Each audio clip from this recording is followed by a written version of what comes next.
42 years ago, a 13-year-old girl in Fresno left home for school on a summer morning and vanished without a trace, leaving her family and the city in a state of panic. When her body was found by the Millbrook Canal, the investigation uncovered a series of suspects, but no one was ever charged, and the case gradually faded into obscurity. However, over the years, investigators never gave up, preserving every piece of evidence in hopes that one day technology could speak for justice. Then, one day, a tiny strand of DNA extracted from an old shirt reopened the door to a past that seemed long dormant, leading to truths that shook Fresno to its core. Before we dive into this story, let us know where you're watching from. And if you love cases solved after decades, don't forget to hit subscribe to join us. The summer of 1983 inches Fresno was steeped in the dry, stifling heat of the Central Valley. The morning air was heavy with the scent of earth and grape dust, the sun not yet high but already reflecting heat off the shimmering surface of the Millbrook Canal. The residential area around the canal was sparse, dotted with low brick houses, interspersed with warehouses and fruit orchards. The steady hum of irrigation pumps a familiar backdrop. That morning, Marissa Flores, 13, left her small home on the corner of Olive Avenue, carrying a red backpack with a cat-shaped keychain. She often took a shortcut to school along a dirt path by the canal, where it intersected with an old wooden bridge leading to Hamilton School. A neighbor watering plants saw her, saying Marissa walked quickly, head down against the sun, as if worried about being late. A shop clerk near the Millbrook intersection recalled her stopping to buy a bottle of water before heading toward the canal. About half an hour later, a farm worker across from the canal noticed a silver pickup truck parked near the wooden bridge, the man inside smoking and looking toward the canal where Marissa had just passed. When the worker returned minutes later, the truck was gone. By noon, the sun scorched the road like fire, and at the Flores home, the school's phone rang incessantly. Marissa's friends reported she never made it to class. Her mother left her shift at the packing plant, racing through the alleys around their neighborhood, calling her daughter's name. Neighbors began to help, walking along the canal, peering into every patch of grass and open lot. There were no traces, only silence and the oppressive heat of the afternoon. As the sun dipped, darkness crept over the small neighborhood, crickets mixing with the hum of pumps, and people returned home anxious. In the house at the end of the street, Marissa's backpack was still missing, her bed untouched. By nearly 8 o'clock that evening, Mr. Flores, hands trembling, dialed the Fresno Police Department. A missing person report was filed, and in that sweltering night, Marissa Flores' name was first entered into the records. That night, just past 9, the red and blue lights of the first patrol car flashed along the narrow road leading to the canal-side neighborhood. The wind from the vineyards blew dry and sharp with the smell of fertilizer. The initial officers from the Fresno Police Department stepped out, carrying flashlights, notebooks, and crime scene tape. They asked quick questions, then fanned out, walking along the canal where neighbors said Marissa was last seen that morning. Flashlights swept over dew-soaked grass, casting trembling shadows on the water. Doors were knocked on, yards illuminated. No answers came, only the distant creak of irrigation pumps. By nearly midnight, the area around Millbrook Avenue was partially cordoned off, patrol cars crowding the dirt path. Emergency response teams were called in. A Fresno map was spread across a patrol car's hood, the temporary commander marking red lines along the canal, dividing the search into 4 zones from Olive Bridge to Kings Canyon Road. Outside, residents gathered. Dozens of volunteers, farmers, factory workers, water company employees brought flashlights, walking sticks, and wading boots to assist. They moved in lines, scouring the water's edge in the heavy heat and muddy smell. K9 units from Clovis were brought in, but the thick water vapor threw off the dog's scent after a few hundred meters. By dawn, a police helicopter circled above, its white beam sweeping over orange groves, weathered tin roofs, and the canal's dark surface.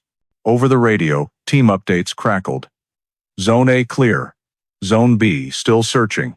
Nothing found. Sunrise painted the temporary tarps on the empty lot golden. Firefighters joined to shallow dive, probing the canal for anything unusual. They pulled up debris, an old pair of gloves, but nothing relevant. By noon, Fresno hit 105 degrees Fahrenheit, the ground cracking, people exhausted but holding the area. Police set up a temporary command post by the old pump station. Inside, a whiteboard was scrawled with timelines and checked locations, red dots spreading across the map. Around 3 p.m., a water company worker reported seeing something red caught in a trash grate under a drainage pipe. When the technical team arrived, they found a student's backpack, torn straps, worn fabric, caked in mud and debris. Inside were a soaked notebook, a broken pen, and a cat-shaped keychain. Nearby, in the watergrass by the bank, a small white sandal lay tilted, half sunk in mud. The area was immediately sealed off. Yellow caution tape was strung up, officers moving slowly, photographing, numbering, collecting soil, sand, algae, and fabric samples. All evidence was sealed and transferred to the forensics van. Fresno's sunlight glared, reflecting off the water like thousands of mirrors. People left the scene, shirts soaked with sweat, silent. By evening, the search extended a mile south. The helicopter still circled, its light sweeping over small houses and dark vineyards. Residents stood across the canal, watching quietly. Some women prayed, others held hands, staring at the backpack now, in a clear evidence bag on the lead officer's table. In the dim blue light, Marissa Flores was written on the evidence seal, the ink darkening under the trembling hand of the recording officer. Outside, Fresno buzzed with heat, but along Millbrook Canal, a cold silence spread. Everyone understood, the search had shifted to a new phase where hope began to give way to fear, and every inch of mud beneath the water might hold an answer no one wanted to know. 6 days after Marissa's disappearance, Fresno remained gripped by August's thick heat. The Millbrook Canal had been searched repeatedly, but that morning, a worker from the Water Management Bureau reported a strange smell from a side channel feeding an old pump station south of Kings Canyon Road. A pungent, fishy sweet odor mixed with the water vapor, rising from the stagnant surface under 2-meter-tall reeds. When the forensic team arrived, the channel was temporarily dammed. They used iron hooks and nets, stirring the black mud below, then stopped when a light-colored fabric surfaced. A diver slid into the murky water, diving deep. Minutes later, he resurfaced, signaling. Silence fell. The body was lifted onto a stretcher, covered with a white tarp. No one spoke, only the distant hum of pumps and relentless insects. Wet, mud-caked hair, a face distorted by time in the water. The school uniform shirt still had its buttons but was torn at the collar, the sleeves bearing signs of binding. One shoe remained, its lace broken. There was no doubt it was Marissa Flores. A young officer turned away, the commander signaling forensic techs to photograph every angle, every mud mark, collecting water, soil, fabric, hair, and insect samples. The scene was sealed within a 50-meter radius. All paths to the channel were blocked with yellow tape. The investigation team set up a temporary tent to log evidence and seal items. Across the bank, residents gathered, watching silently from a distance, barred from approaching. By noon, the temperature topped 100 degrees Fahrenheit, the smell of decay and mud, forcing many to wear masks. The chief coroner, Dr. Leonard Reyes, arrived. He quickly inspected, noting the body's position, swelling, and tissue condition. As the stretcher was loaded into the forensics van, he said quietly, "We need a cold room now." That afternoon the body was taken to the Fresno County Hospital morgue. The autopsy lasted over 3 hours. The preliminary report noted, death by strangulation with a soft object, wrist binding marks from fabric, no stab wounds or skull trauma. The victim died roughly 8 to 10 hours after leaving home, meaning the same day she was abducted. Soil traces in her stomach suggested she was alive when thrown into the water. Samples were carefully sealed and sent to the state lab. Dr. Reyes also noted bruising on the left arm, circular, possibly from a tight grip. Gray fibers from her wrists matched synthetic material used in truck seat upholstery. The report reached the Fresno Police Department that night. In the second-floor meeting room, Under fluorescent lights on weary faces, Lieutenant Mark Delaney, assigned to lead, announced the shift from missing person to homicide investigation. The whiteboard was updated. At its center, Marissa Flores. Below it, case file has height 3 to 2080. 7. Classification: homicide. All search personnel were reassigned to the crime scene. Forensics mapped the body's location relative to the backpacks, factoring in water flow and speed. Everything indicated the victim wasn't carried far but was dumped directly into the side channel, a low-traffic area. As night fell, high-powered lights lit up the Millbrook Canal. Insects droned, but no one dared step near the water's edge. Everyone knew Fresno was no longer the peaceful city it once was. A child had been murdered, and somewhere out there, among the vineyards, dusty red roads, and empty irrigation channels, someone was still free, silently watching the place where they left a 13-year-old's body. At Fresno PD, the Marissa Flores case file was officially opened, marking the start of a 4-decade hunt. The next morning, as the autopsy report arrived, Fresno PD held an emergency meeting. In the large second-floor room, a city map covered the table, still marked with red dots and symbols from the prior search.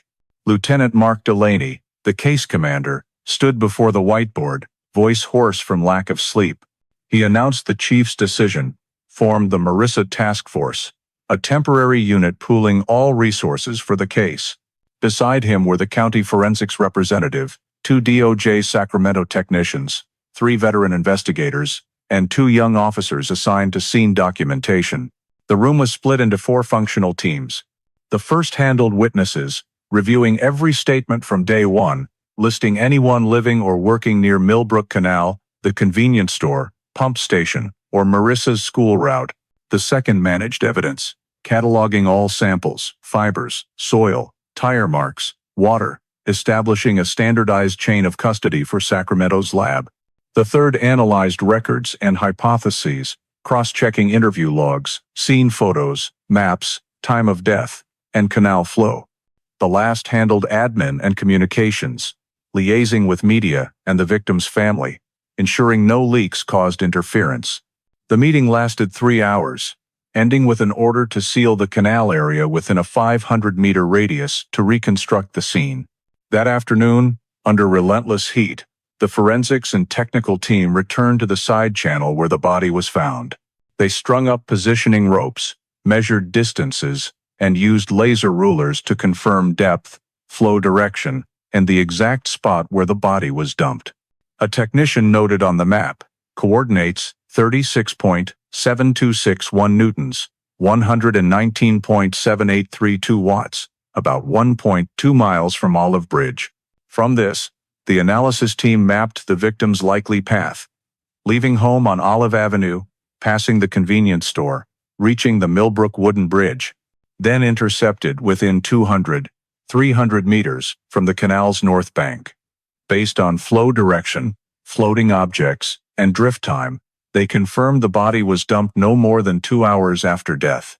In the office, the records team began connecting data points. Witness statements were printed and pinned to the board. The store clerk said Marissa bought water at 7:50 a.m. The irrigation worker saw the silver truck near the bridge around 8:10 a.m. A delivery driver reported a traffic jam at Millbrook McKinley at 8:15 a.m. All were linked with red thread, forming a single timeline for the morning of the 5th of August 1983. At the board center, Marissa's photo was repinned, this time a school ID shot. By evening, the team moved to a temporary command center at the old Fresno Irrigation District admin building. Typewriters, desk phones, paper files, and maps filled the space. A large board hung in the room center, divided into 3 columns: witnesses, evidence, hypotheses.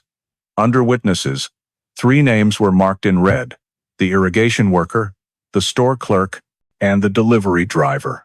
Evidence listed: truck seat fibers, Goodyear tire marks, canal mud, cat keychain.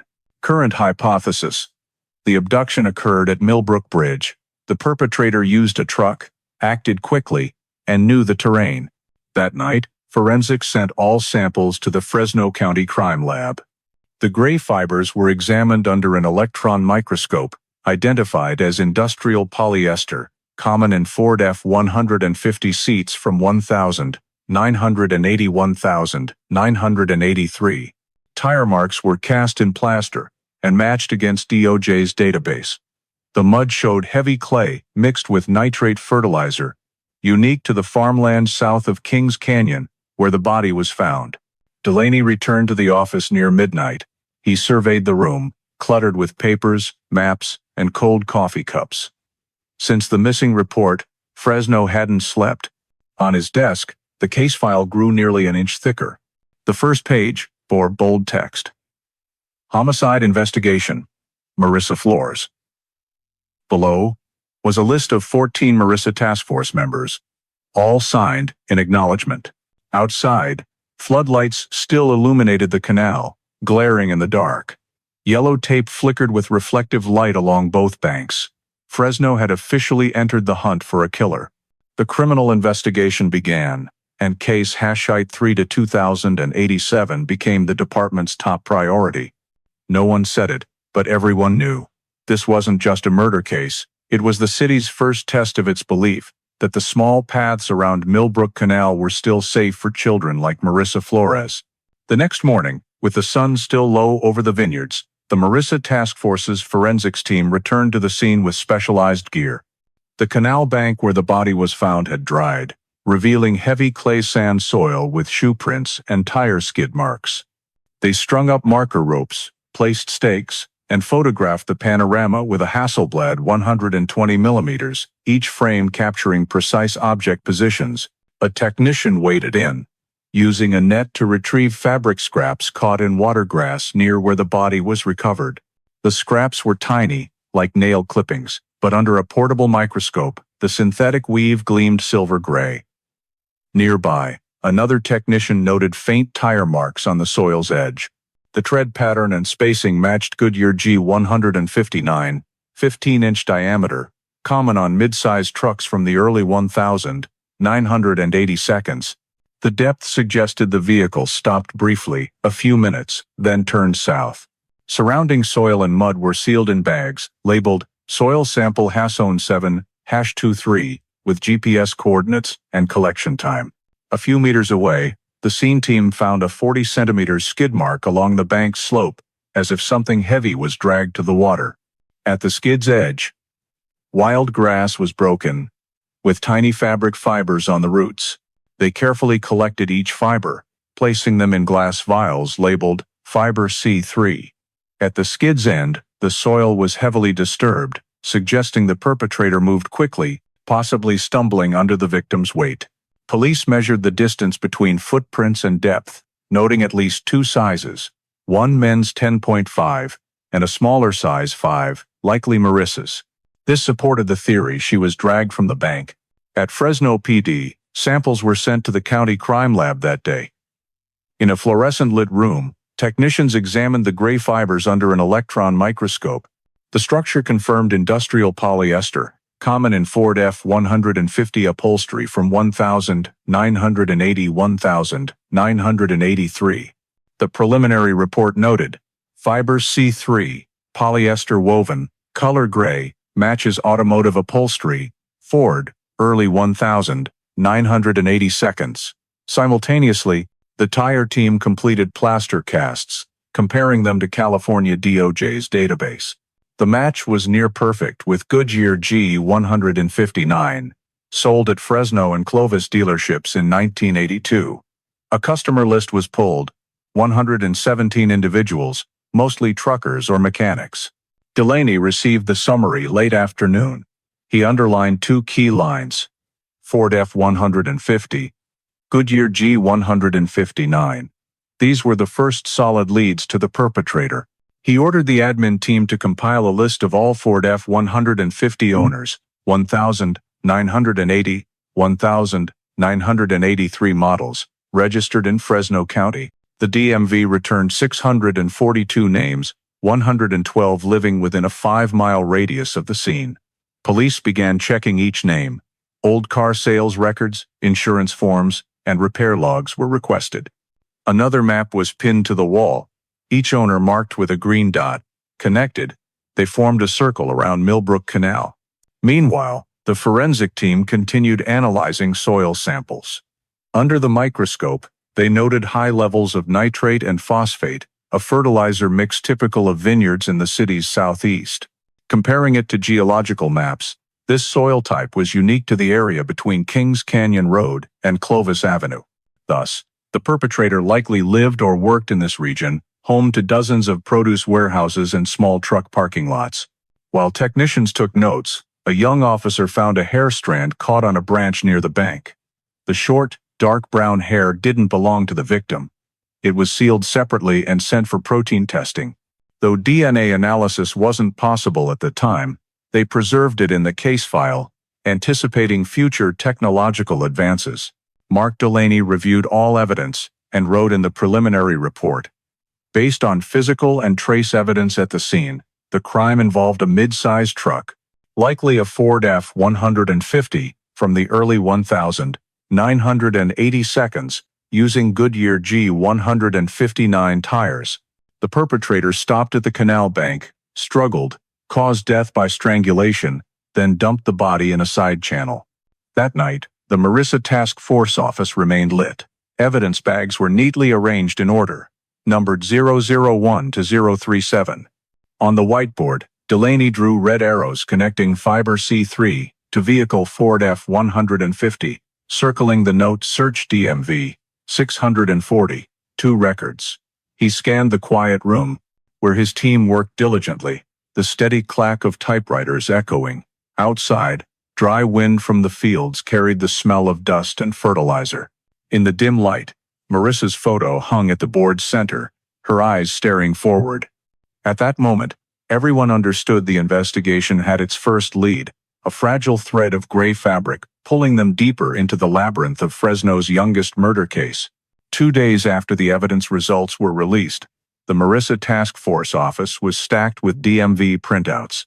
From over 600 Ford F-150 owners, 1,983 models. In Fresno County, the team narrowed it to 9 whose vehicles best matched the description: silver or light gray paint, Goodyear G159 tires, registered within 5 miles of Millbrook Canal. Police split into 3 groups, armed with files and scene tire mark photos, and began the first round of interviews. The first was Raymond Carter, 42, a mechanic at Jackson Auto Garage.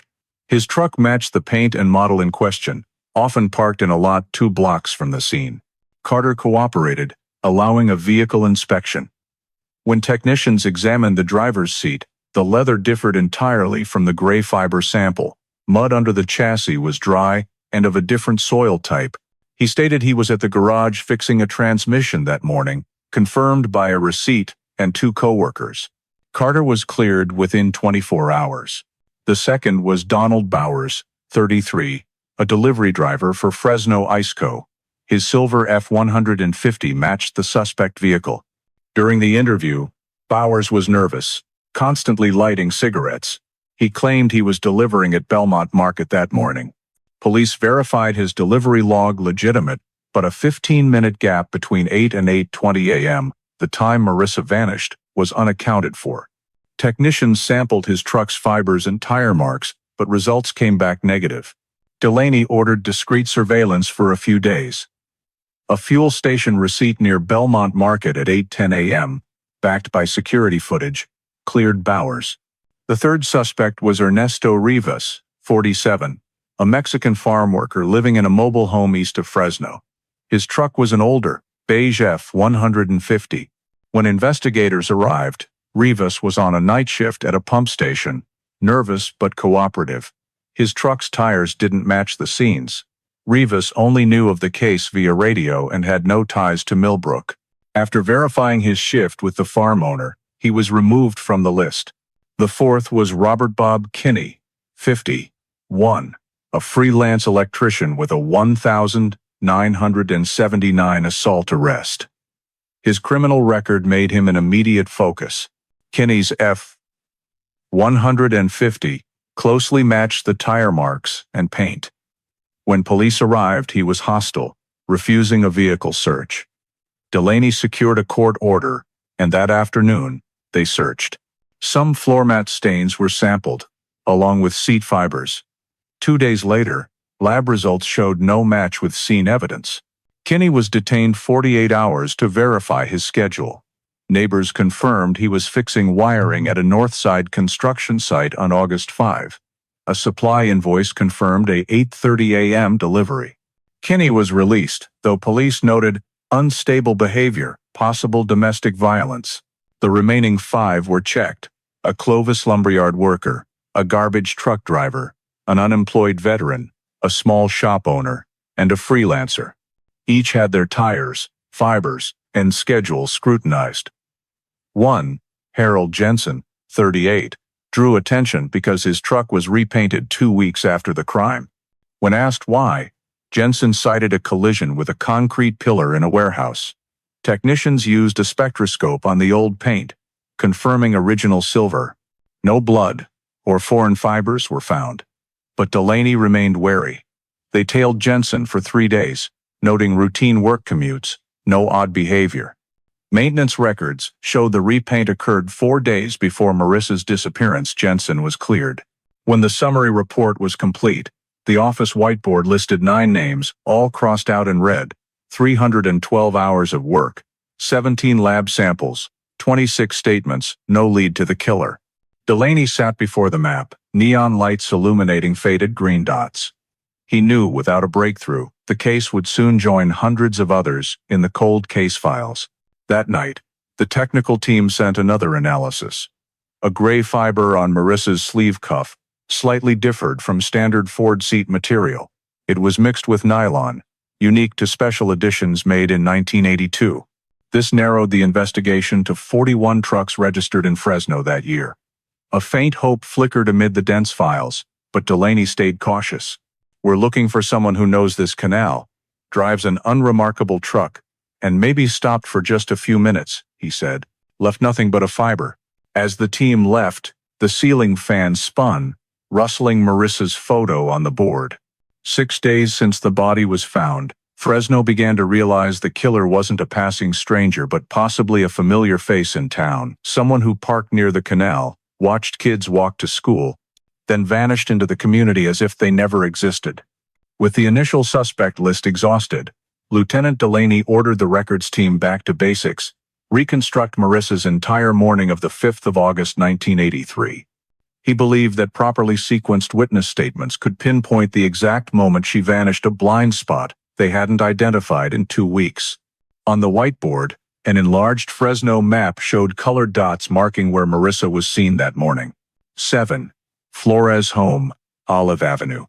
Her mother clearly recalled Marissa leaving with her red backpack and a brown paper lunch bag. Her father had left early for work, so only her mother stood at the door watching her step onto the dirt path. "She said she had a test today," her mother said. She wanted to get there early to review. The wind was strong, red dust coating the wooden fence, the last time she saw her daughter. 7:15, Quick Mart convenience store corner. The owner, Stephen Wu, said Marissa bought juice and candy. Without common security cameras then, he relied on memory. She was quiet, polite. "I gave her change," she nodded, and headed toward the canal. He estimated it was around 7:15, as the morning radio news played. 7:35, irrigation worker Frank Vasquez. On his third questioning, Vasquez confirmed seeing a girl on the north bank of Millbrook Canal, red backpack, head down against the Sunday. "I thought she was a neighbor kid, not sure," he said. "Then I saw a silver pickup parked near the wooden bridge, engine running." When shown vehicle photos, Vasquez pointed to a 1980 Ford F-150, matching the evidence vehicle. 7:40, delivery driver Thomas Hicks. He said while passing Millbrook McKinley, he saw a girl on the roadside, back to the street, seemingly talking to someone in a silver pickup. "The passenger door was slightly open," Hicks said, "but I couldn't see inside." He recalled sunlight reflecting off the windshield, blurring the view. Police confirmed this spot was less than 500 meters from where Marissa's backpack was found. 7:50, Wilma Grant. living at the alley near the canal bridge. She reported hearing an unusually loud truck engine, then it revving as it sped off for a few seconds. I looked out the window and saw only dust, she said. Didn't think much, assumed someone was off to work early. No one else reported hearing screams or cries. 8. Classmate Rosie Delgado. Rosie recalled Marissa promising to arrive early to study. When the 8:15 school bell rang, she hadn't seen her friend. We thought she was sick or got a ride, Rosie said. The school monitor marked Marissa absent at 8:30. Delaney compiled all statements, pinning them to the map, connected by red thread in chronological order. Marissa's path emerged clearly. From home, past Quickmart, along the canal, to Millbrook's wooden bridge, then gone, within a stretch of less than 300 meters. The blind spot spanned exactly 10 minutes, 7:35 to 7:45 when no one saw her, but multiple witnesses heard an engine and saw dust. The analysis team tried reconstructing the scenario. If Marissa was abducted at the bridge, the perpetrator acted swiftly, likely familiar with the terrain, knowing when it was empty. Assuming he drove from the south, stopped by the canal, exited, approached her, and pulled her into the truck in minutes. The tire marks and skid on the bank perfectly matched this theory, but a puzzle remained. Another witness, bus driver Howard Lee, said he passed Millbrook Road at 7:42 and saw a silver pickup moving slowly, as if looking to turn around. If that was the suspect's truck, it meant he left the area minutes after the abduction, heading toward Kings Canyon. Yet, that route passed a busy residential area, high risk. Police suspected the perpetrator knew the area well, possibly working around nearby farms or pump stations. By day's end, Delaney and the team used a new diagram to recalculate the time of death. Based on forensics showing Marissa died 8 to 10 hours after leaving home, the killer held her for half a day before disposing of the body. This suggested he had a temporary hideout, a warehouse, garage, or enclosed truck. Delaney noted, need to locate storage facilities within 2 miles radius, focus on access to water or canal. In the office, fluorescent lights illuminated the map, bristling with red pins. Timelines, hours, witness names wove like a spiderweb. Delaney stared silently at the final marker, Millbrook Bridge, then boldly circled it in black ink. He knew everything began and ended there. But one thing nagged him. If the killer knew the terrain, why had no one noticed that silver truck before? No cameras, no license plate, no clear description. Just Fresno's dust and a dirt road running parallel to the silent canal. Wind from the vineyards carried fertilizer smells through the office window. Delaney closed his notebook. 65 statements, 7 maps, 10 minutes missing, that was all they had after 3 weeks. A small blind spot between 2 timestamps, but that gap would haunt him for years, holding the only answer to Marissa Flores' final moments. 2 weeks after completing Marissa's route map, Lieutenant Mark Delaney sent all collected files to the FBI's Sacramento branch for behavioral analysis. The Fresno investigation had hit a dead end. No specific suspect. No fingerprints. No direct witnesses. All they had was a disjointed chain, a silver pickup, Goodyear G159 tires, Ford seat fibers, and a 10-minute blind spot between 7:35 and 7:45 that morning. These pieces were handed to Special Agent Ellen Price of the Behavioral Science Unit, BSU, who had worked serial murder cases in Oregon. She arrived in Fresno in a black sedan, carrying 2 suitcases of documents and a calm demeanor that silenced the room. Price began by interviewing the entire Marissa task force, gathering scene details, witness statements, body location, evidence, and the timeline map. She requested original, unedited scene photos, even seemingly trivial details, grass direction, pebble placement, footprint slide angles. After 2 days, Price delivered her first report. The perpetrator was male, 25, 40, possibly single or living alone, manual laborer, and highly familiar with Fresno's irrigation canals. His actions showed control and intent, not impulsiveness. This wasn't a random crime, she said. He knew exactly where he could strike unseen. The report detailed, the perpetrator likely worked or had worked in agriculture around Kings Canyon Road, with dozens of pump stations and winding irrigation lines. Tire marks and skids showed he drove close to the water, acting swiftly, without hesitation. Dumping the body in a side channel indicated he knew where the current was weak, holding the body for days before it drifted. He didn't choose randomly, Price stressed. That's terrain knowledge. The FBI noted the victim's hands were bound with torn fabric from clothing or something on hand. This reflected pragmatism, not high-tech preparation, but familiarity with controlling victims. Minimal signs of struggle suggested Marissa was subdued quickly, possibly through verbal coercion or threats before losing consciousness. Pointing to the body photo, Price said calmly, "This is the work of someone experienced with vulnerable victims, not his first time." Delaney asked if it could be a sex offender. Price paused, then nodded. "Very likely, but not at a peak of violence. The motive blends control, desire, and power."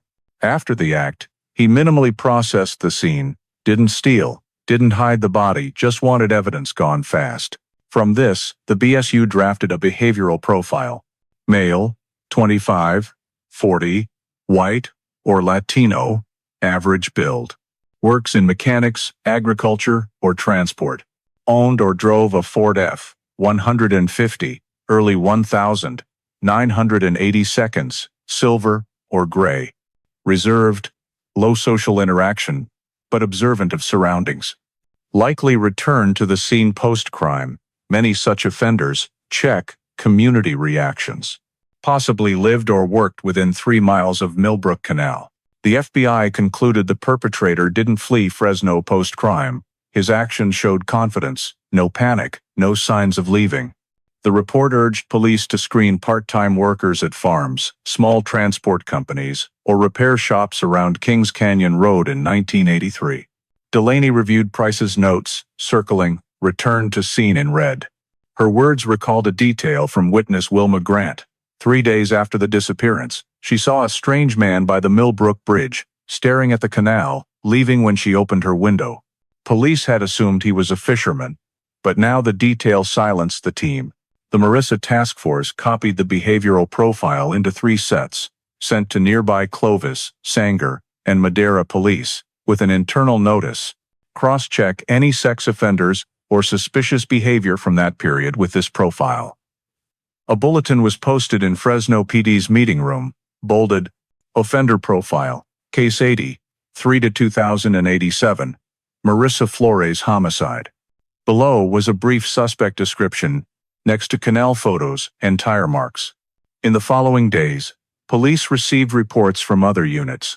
An unsolved assault on a woman in Clovis, 1982. A child followed near a Sanger gas station, 1984. A suspected stalker at a Fresno park late that summer. None were solved, but many details matched the FBI profile, especially the silver vehicle. Delaney pinned the new reports to the wall, connecting them with yellow string, forming a web that spread beyond Millbrook Canal. He knew the investigation was shifting from an isolated crime to the possibility of a pattern by a single perpetrator. But despite glimmers of hope, everything remained speculative. No DNA, no direct witnesses, only an abstract portrait of an invisible man living somewhere in Fresno. On long nights in the empty office, as Delaney gazed out the window at the dark canal, he always wondered, was the killer out there, watching back, knowing the city still couldn't name him? After the FBI's behavioral profile was shared internally, Fresno PD received a flood of new information. In the first week, the Marissa Task Force's phone rang almost nonstop. Residents called, each believing they had a lead. A woman claimed she saw a brown-haired man driving a silver truck near the school in 1983. Another insisted they'd seen a small girl in a gray truck, looking scared. Every account was logged and checked, but none could be verified. Some callers just wanted their names mentioned on local news. Delaney listened patiently, took notes, and hung up with a sigh. 3 days later, an anonymous call halted the team's work. A low male voice spoke slowly. "I know about the Marissa girl. I did it." The man, calling himself Charles H., said he lived in Fresno in 1983, and was now in Bakersfield. When pressed for details, he said, "I strangled her with a rope and threw her in the water." But when asked to describe the scene, he faltered, misstating the canal's flow direction. The task force, coordinating with Bakersfield PD, located him. Charles was an alcoholic with a history of lying to police. He admitted he wanted attention, believing the FBI was watching him. After 3 hours of questioning, his confession was deemed false. As Delaney left the room, he muttered, "Another sicko." Soon after, a Kern County jail inmate sent a handwritten letter claiming to be the killer. The 3-page, scrawled note detailed tying the girl's wrists with fabric. Forensics compared the handwriting, identifying the writer as Luis Ortega, who had falsely confessed to 2 other cases. Ortega said he did it to get transferred to a prison with air conditioning. The letter was filed as false confession #2, but false claims didn't only come from inmates. A week later, police received a report from a freelance truck driver, Gary Wells, who claimed he drove past Millbrook on the 5th of August 1983 and saw a man holding a small girl's hand.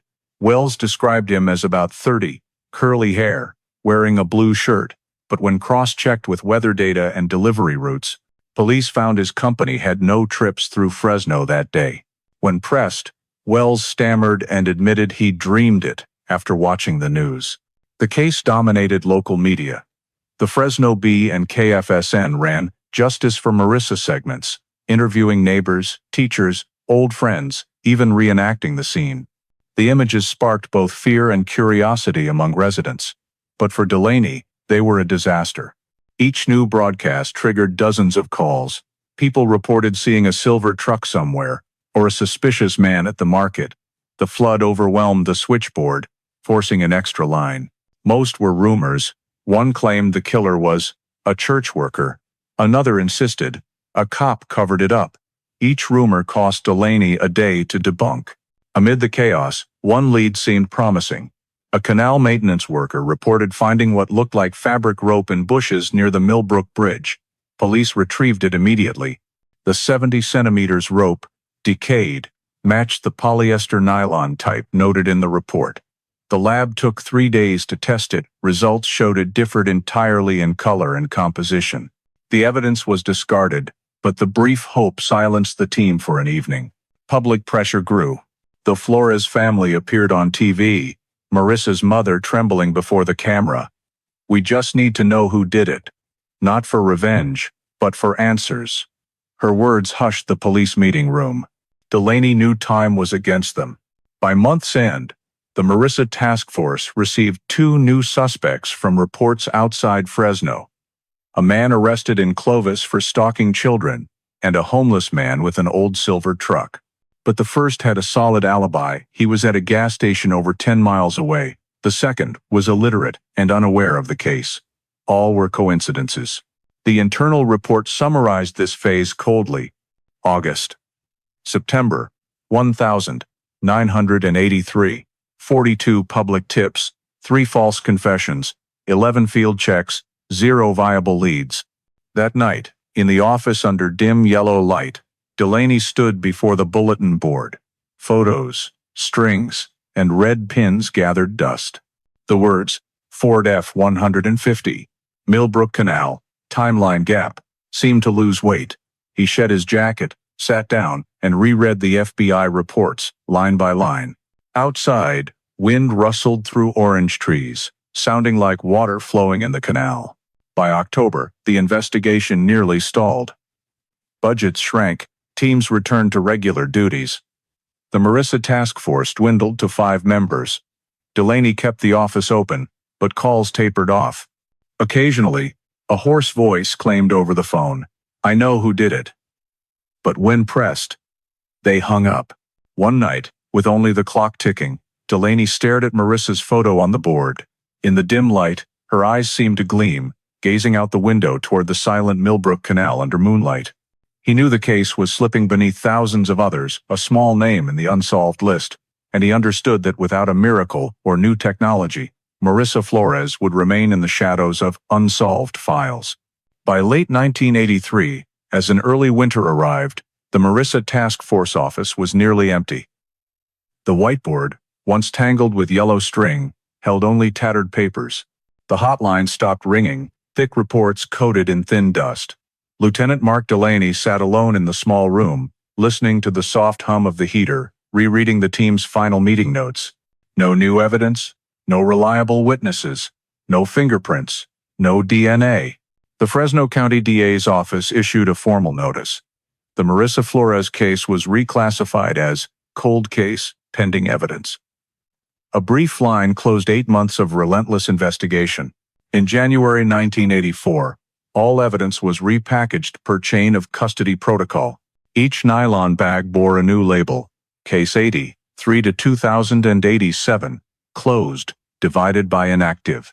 The first box held perishable items, fibers, soil, hair, fabric scraps, and old notes.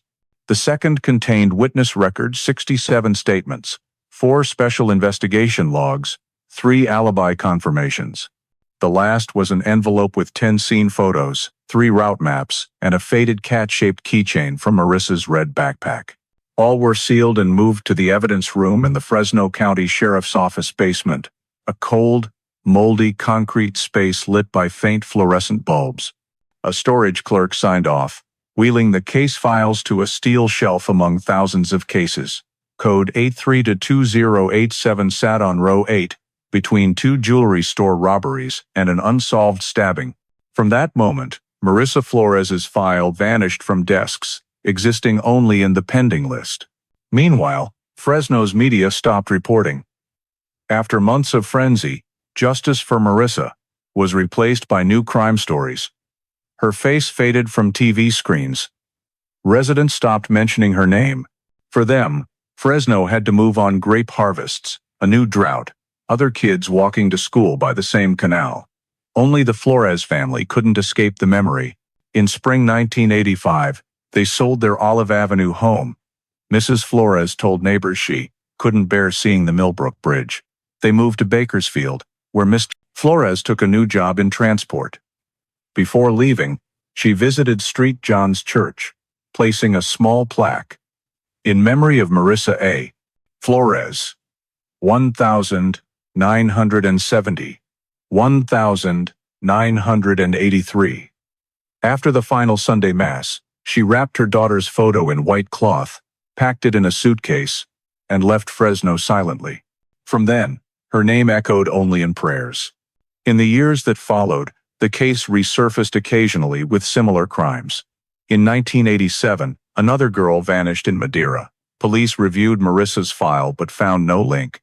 In 1991, a local reporter requested access for a Crimes That Changed California feature, but was denied, as the case remained unclassified. Marissa's timeline stopped there. For Fresno PD, the case was just an entry in an endless cold case list. Each year, the evidence room conducted inventory, noting item conditions. Old documents yellowed, seals faded. Many young officers didn't know what 83-2087 was, only seeing a small box on the shelf labeled Flores, Marissa, Cold Case Homicide. At internal meetings, Delaney, now in the Special Crimes Unit, still mentioned her name. "If anything keeps me up at night," he told a rookie, "it's that canal and that girl." Time passed, technology advanced, but the file stayed untouched. Photos yellowed, map ink faded. In 1998, when Fresno digitized its records, a clerk marked the case archived, no activity. It was the last time Marissa's file was touched in the 20th century. Outside, Millbrook changed. The wooden bridge, where she was last seen, was replaced with concrete. Small brick houses gave way to mobile homes. The canal grew littered with trash and weeds. No one recalled the girl who vanished there, except a few elderly residents. On quiet afternoons, they told kids playing by the canal that, years ago, a girl disappeared right there. But it was a vague tale, like a town legend forgotten. In the chilly Fresno County evidence room basement, the small box coded 83-2087 remained, nestled between dusty shelves. A flickering ceiling bulb cast faint light on the faded handwritten label, Flores, M. Personal effects, case evidence. Annually, clerks opened it briefly to sign, seal intact. then returned it to row 8, slot 4. No one imagined that nearly 30 years later, that small box would spark the case's revival when DNA technology and new faces brought fresh hope, descending into the dusty room to awaken one of Fresno's coldest cases. But in 1984, the story had ended, at least for those still there. Nearly 3 decades after Marissa Flores' case was archived, the Fresno County evidence room basement remained cold and silent, like a tomb of memories. Each year, clerks opened the case box once to sign, seal intact, then returned it to its slot. None thought the worn paper box would ever be touched again. But in 2012, when California's DOJ launched the Cold Case DNA Reassessment Initiative, selecting 50 old state cases for review with next-generation genetic testing, the code hashite 3-2087, Marissa Flores appeared on the screen. In March 2012, 2 DOJ technicians, Karen Nguyen and Michael Ruiz, drove from Sacramento to Fresno to retrieve evidence. They brought a cold sample container, nitrile gloves, and a small case of micro-DNA tools. The evidence room was opened with a county prosecutor and retired Lieutenant Mark Delaney invited as a witness for leading the 1,983 case present. When the box lid opened, the smell of old paper and moldy tape wafted out. Inside, Marissa's white school shirt remained sealed in nylon since 1984. Under fluorescent light, the collar showed faint yellow stains, noted in old records as stain of unknown origin. Wearing fresh gloves, technicians used tweezers to cut a small collar piece into 3 parts for cross-verification. Samples were placed in sterile vials, labeled FRE8 32087 A1-3. As Delaney saw the label, he whispered, 30 years later, she's still talking to us. At DOJ Sacramento's lab, analysis began that week. Using YSTR amplification and low copy number extraction, new techniques isolating male DNA from trace amounts, technicians worked in a high-level sterile room. The first day disappointed. The sample was heavily degraded, yielding only fragmented strands. But on the second extraction, using recombinant enzymes and laser-enhanced spectroscopy, the analyzer showed stable sequences. Fragmented gene pieces slowly aligned, appearing on-screen as hair-thin electrophoretic bands. The final result revealed male DNA not matching the victim or any family reference samples.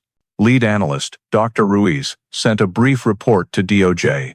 Partial Y-STR profile successfully obtained from evidence FRE832087A2 indicates presence of unknown male contributor, sample sufficient for CODIS submission. A week later, the profile was officially entered into the National CODIS database under Unknown Male, Fresno 1983. For the first time in nearly 30 years, Marissa Flores' case had a living trace. In Fresno PD's office, the new cold case unit lieutenant, Laura McKenna, received DOJ's email, DNA sample successfully uploaded, awaiting potential match. She printed the report, pinned it to the board. Under Unknown Male Fresno 1983, she wrote in red ink. First viable evidence in 3 decades. Hope flickered but quickly shattered. The CODIS system automatically compared the DNA sample to hundreds of thousands of criminal profiles across the U.S., but no matches were found. Weeks passed, and McKenna opened her email to see the same cold notification. No hit. In June 2012, the DOJ sent an official confirmation. The partial YSTR sequence recovered from sample FRE832087 does not match any existing profiles in national or state-level databases. Sample will remain active in queue for future cross-reference. McKenna reread the report, fingers tapping the desk. She knew this meant the DNA profile would stay in the system, ready to be cross-checked with new samples in the future, but no one knew when that might happen. A lead had opened only to freeze again, mirroring the case's fate. She decided to do something the original file lacked: digitize all evidence with high-resolution photography for the electronic database. The victim's shirt, keychain, backpack, and every fiber bag were laid on a stainless steel table, illuminated by bright forensic lights through a Nikon lens. She numbered each file, backing them up on a hard drive. As she snapped the final image, the shirt collar appeared sharply where the killer's DNA had been preserved. McKenna stared at it for a long time. "He was right here," she whispered, "and he left his mark." Hela. The year-end update in 2012 was logged. Evidence re-examined. Partial DNA profile obtained.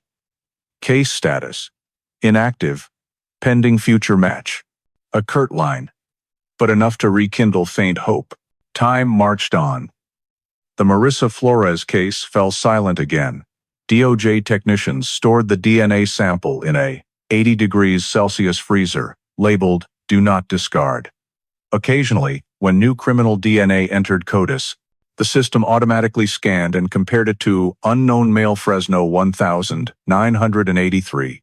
Each year, thousands of new profiles were added, but match found never appeared. Mark Delaney, now retired, heard about the DNA test through an internal report. He called McKenna, voice hoarse but firm, "Keep it open. Don't let anyone close it for good. One day, he'll show up." McKenna replied, "I promise." The old case box was returned to the evidence room shelf, now bearing a new orange label in bold. "Contains viable DNA evidence. Do not destroy." I wore.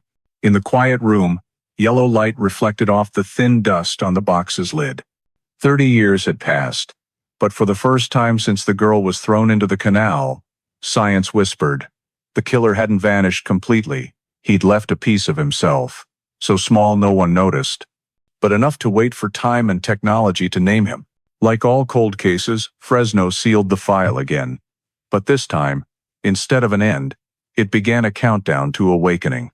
In early 2023, nearly 11 years after the last DNA extraction, case box hashite 3-2087 still sat on the Fresno County evidence room shelf, surrounded by hundreds of forgotten cases. It might have stayed dormant forever, if not for an email to the cold case unit's inbox on the morning of February 9. The subject line was brief. Inquiry, re. Fresno 1983 homicide. Potential genetic genealogy support. Sender: Ethan Morales, independent genetic genealogist, San Diego. Lieutenant Laura McKenna, Delaney's successor overseeing the cold case unit, read the email with skepticism. A young man, introducing himself as an independent genealogist unaffiliated with any agency, offered to help trace relatives of the unidentified DNA from the 1983 Marissa Flores case. He said he'd read a public report about unknown male Fresno 1983 while researching California's old CODIS files. In the email, Morales wrote, "I've collaborated with several Southern California police departments on cases using forensic genealogy. If permitted, I'd like to volunteer to trace the family tree from the DNA sample stored by DOJ. I believe we can narrow the suspect pool in months." McKenna reread it. His name wasn't in the system, but attached was a resume of cases he'd assisted, including the San Diego Marina 1991 case, solved via genetic genealogy. He also linked a scientific article he co-authored on tracing lineage through GED Match and Family Tree DNA, public platforms allowing DNA comparison with voluntary user data. McKenna printed the email for the morning meeting. The three other investigators exchanged looks, half curious, half doubtful. Their unit, down to 4 people with a tight budget, had dozens of cold cases waiting. But Marissa Flores remained a lingering thorn, an old file with an unidentified male DNA sample matching no criminal database. After a pause, McKenna said, "If we wait longer, no one will touch this again. I want to try." That week she replied, requesting Morales submit volunteer paperwork per state regulations. On February 21, he drove over 4 hours from San Diego to Fresno, bringing a laptop, external drive, and legal documents. Entering the cold case unit's small office, he looked younger than expected, 27. Curly hair. Glasses. Soft-spoken, but confident. Morales outlined his process.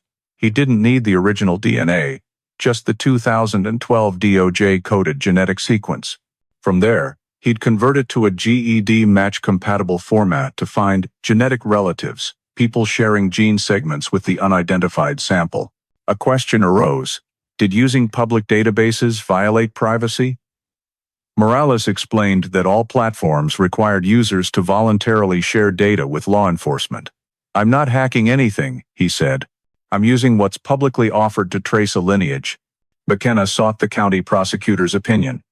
2 weeks later, Deputy DA Colin Reeves approved a trial collaboration, provided no personal data was leaked. On March 10, the Cold Case Unit officially reopened case #ID 3-2087. On the title page, McKenna wrote in red ink, "Reactivated. Genealogical review in progress." Initially, Morales worked in a small room behind Fresno PD's old building. He set up a workstation with 2 monitors, linked to DOJ Sacramento's secure system. When the FRE 832087A2 sequence appeared, he couldn't hide his excitement. "This sample's still clean enough to trace," he said. Using specialized software, Morales converted the data to GEDmatch Pro format and uploaded it. The system scan took nearly 4 hours, yielding over 1,800 indirect genetic connections, mostly distant relatives, sharing a common ancestor generations back.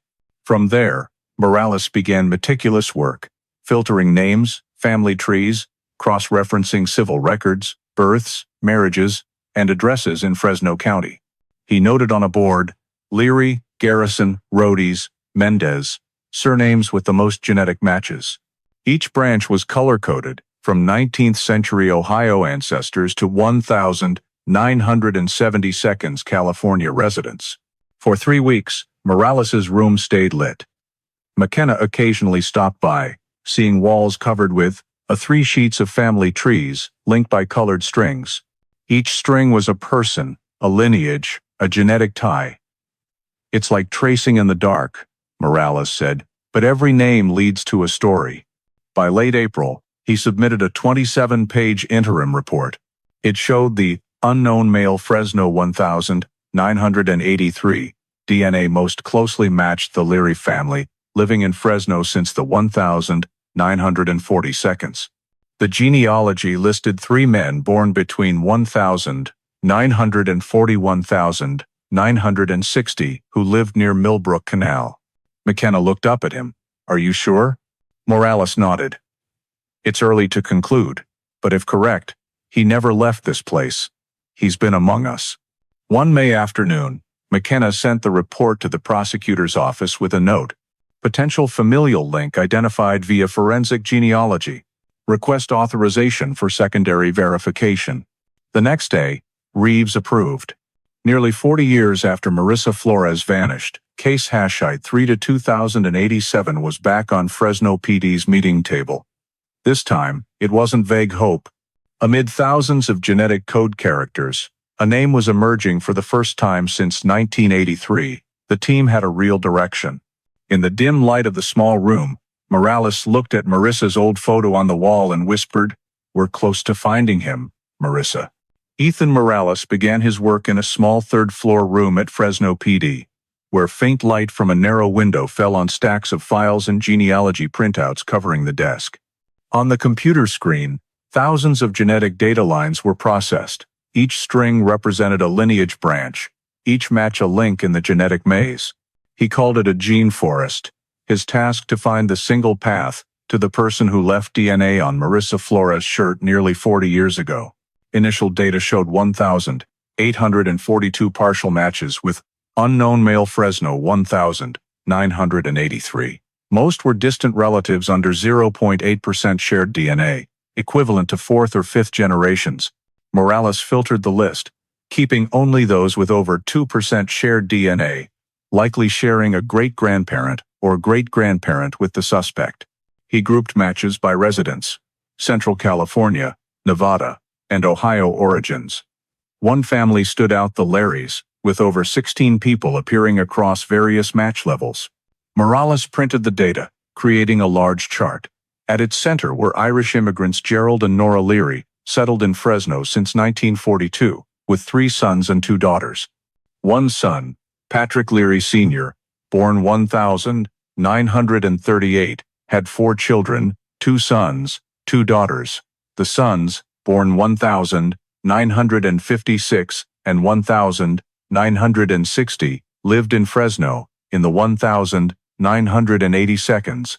Cross-referencing residence maps, Morales found the younger son Patrick Leary Jr. had an address less than 2 miles from Millbrook Canal, where Marissa vanished. This discovery prompted Morales to dig deeper. He accessed marriage, birth, driver's license, and property records. Each connection was drawn with colored strings, red for paternal, blue for maternal, black for those who left the state. After 3 weeks, his board resembled a complex case web, hundreds of names linked, but only a few fit the time and place. Morales marked 5 names in red: Patrick Leary Jr., born 1960, Michael Leary, born 1956, Alan Leary, born 1949, and 2 Clovis cousins. All lived around Fresno in the early 1982s, working in transport, mechanics, or agriculture, matching the FBI's 1983 behavioral profile. In his report to McKenna, he wrote, "DNA structure of unknown male shows highest match, 21.6 cm, with the Patrick Leary, Fresno line. Genealogical analysis suggests 92% probability the suspect is from this lineage. Recommend direct background investigation."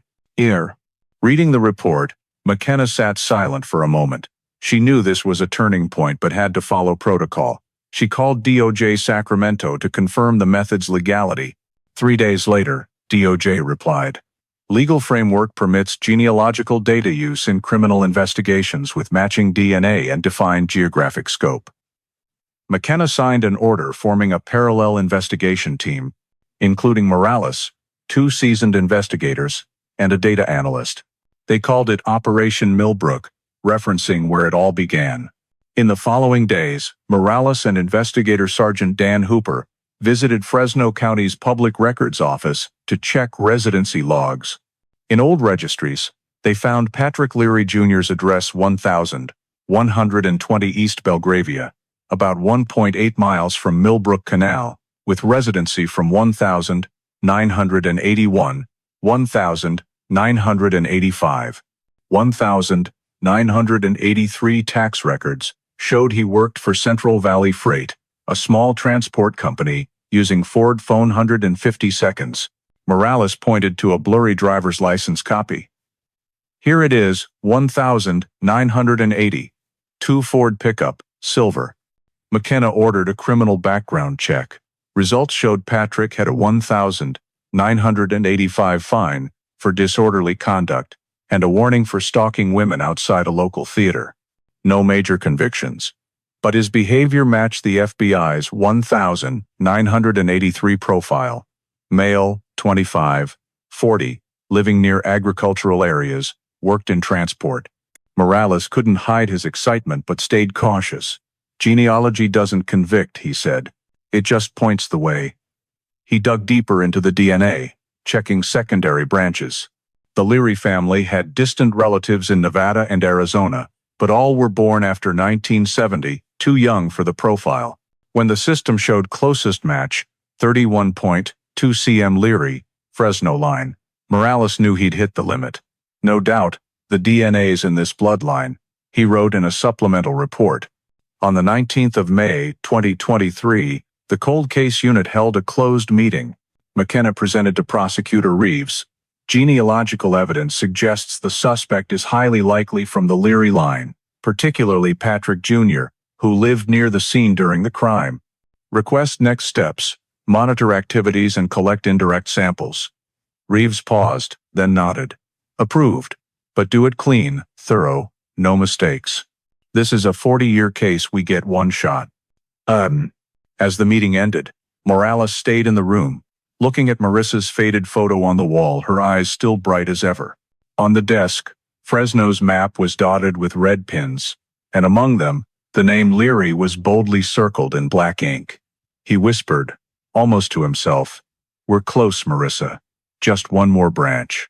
Outside, dusk settled over the city, casting long shadows across the vineyards and the silent Millbrook Canal. The wind carried the smell of fertilizer, just as it did that morning in 1983, when it all began. But this time, the canal was no longer silent forever. A tiny strand of DNA had guided those who came after, and Fresno was about to confront a past it had buried for 4 decades. In the days following the meeting between the cold case unit and the prosecutor's office, the atmosphere at Fresno PD headquarters was thick enough to cut. Lieutenant Laura McKenna, along with 2 seasoned investigators, Sergeant Dan Hooper and Det. Richard Vaughn, began the critical phase of cross-referencing records, the most crucial step before moving to surveillance. They needed to prove that Ethan Morales' genealogical data wasn't just a hypothesis, but grounded in the 1983 case files. McKenna reopened the original investigation report, a yellowed stack of papers brought up from the basement to her desk. Each page was fragile, the typed ink smudged. Inside was a list of nearly 600 Ford F-150 owners in Fresno at the time, those questioned, witnesses, and addresses. Around Millbrook Canal, she marked each name in red, cross-checking them with the 1,983 residency database Morales had traced through the Leary family tree. After 2 days of continuous work, the list narrowed to one: Patrick Leary Jr., born 1960, residing at 1120 East Belgravia, 1.8 miles from the scene, owner of a silver 1982 Ford F-150. When McKenna said the name, Hooper froze. He flipped through his old notebook. In the 1983 investigation notes, a brief line read, "Leary, Patrick volunteer coach, Little League. Questioned, vehicle parked near Millbrook. No follow-up investigation, just a conclusion. Released insufficient evidence." He exhaled, saying slowly, "He was questioned back then, but we let him go." They reviewed the original report. In August 1983, police had contacted Patrick Leary Jr. after a witness reported a silver pickup parked near the Millbrook Bridge. Leary, then a youth baseball coach for the Millbrook Youth League, lived with his newlywed wife in a rented house on Belgravia. When questioned, he claimed he was on his way to work and stopped by the bridge for a few minutes due to an overheating engine. With no incriminating evidence, police moved on. Back then, there was no DNA, no matching technology, so they couldn't do more, McKenna said. Ethan Morales stood nearby, looking at his genealogy chart on the screen. The genetic branches were now clear. All DNA data pointed to Patrick Jr.'s Leary line. So he was right in front of them, Morales whispered. And they didn't know. McKenna decided to pull Patrick's current profile. He still lived in Fresno, now 63, working as a maintenance technician for a local water utility, a job tied to the canal system where the crime occurred. He coached kids weekly at Pinedale Park, a small baseball field north of the city. His criminal record was clean, with only minor traffic violations. He was the type no one noticed. Private, no close friends, no social media, no priors. On the 25th of May 2023, McKenna held an urgent meeting with Prosecutor Reeves. She presented everything: genealogy, data, vehicle records, residency, occupation, and alignment with the 1,983 FBI profile. Reeves read closely, tapping his fingers on the desk. "I see enough for a surveillance warrant," he said. "But remember, observe only, no confrontation, no direct contact. We need a legal DNA sample." The next day, Operation Millbrook moved to Phase 2, covert surveillance. The team of 4, McKenna leading, Hooper handling tech, Vaughn tracking movements, and Morales advising on data, set up a temporary observation post a block from Patrick's house in a disguised beige van. A high-definition camera on the roof recorded day and night. Everything was meticulously logged. Departure times, routes, stops, trash disposal, and items that might hold DNA. The first week, Patrick followed a rigid schedule, driving his old white Toyota Tacoma to the water company, returning at 5 p.m., and coaching baseball on Tuesday and Thursday evenings. Nothing unusual.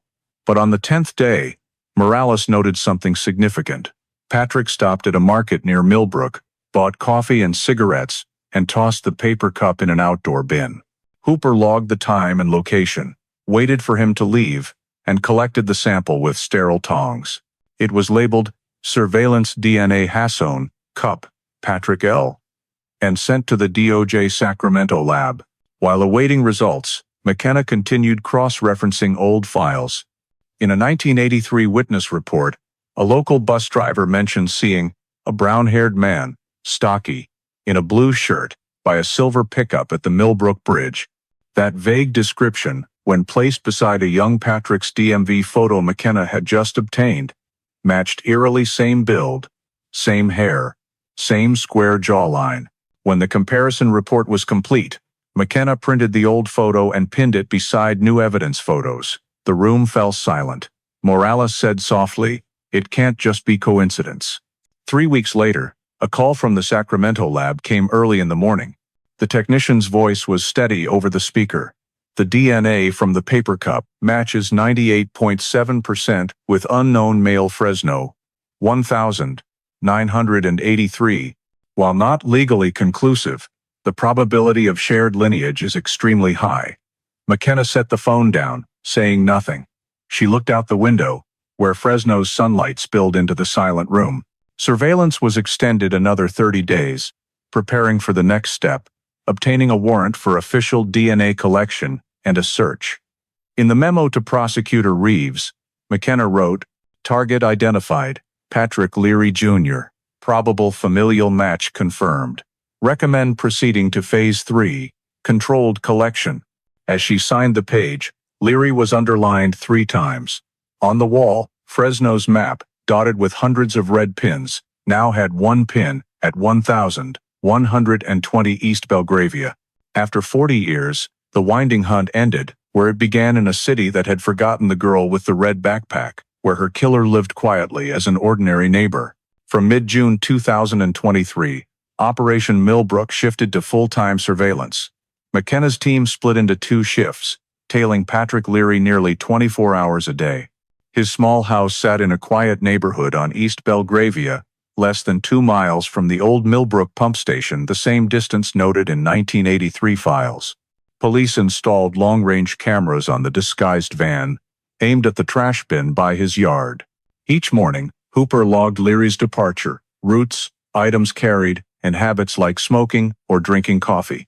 The first week showed nothing but Leary's discipline. He left at 6:45 a.m., drove his white Toyota Tacoma to the water company, returned at 5 p.m., and coached teens at Pinedale Park. But this rigid routine helped the team map his life in detail. Morales, in the surveillance room, pinned timestamps to a digital map. "He lives like he's programmed," he said. "That's the kind of person who controls everything, even daily habits." McKenna nodded, knowing this matched the 1,983 FBI profile, a disciplined killer, not impulsive. On June 21, at 7:12 a.m., Leary left home with a disposable coffee cup. When he tossed it into a bin outside Golden Mart, the team retrieved it, labeled Surveillance DNA Hasson. It was sent to the DOJ Sacramento lab.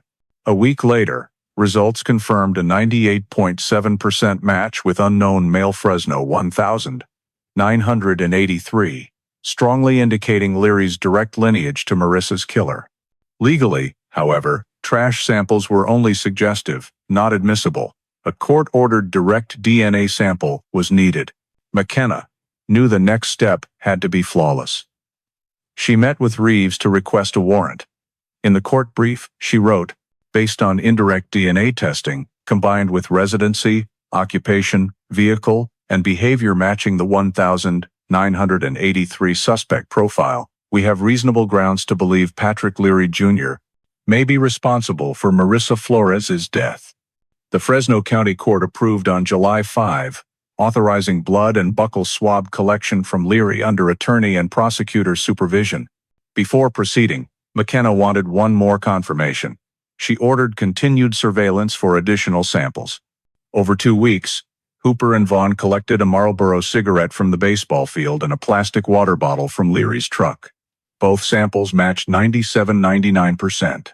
When the final report was printed, Morales said simply, "It can't be anyone else." On July 10, McKenna called Reeves. "We're ready." The appointment was arranged discreetly to avoid leaks.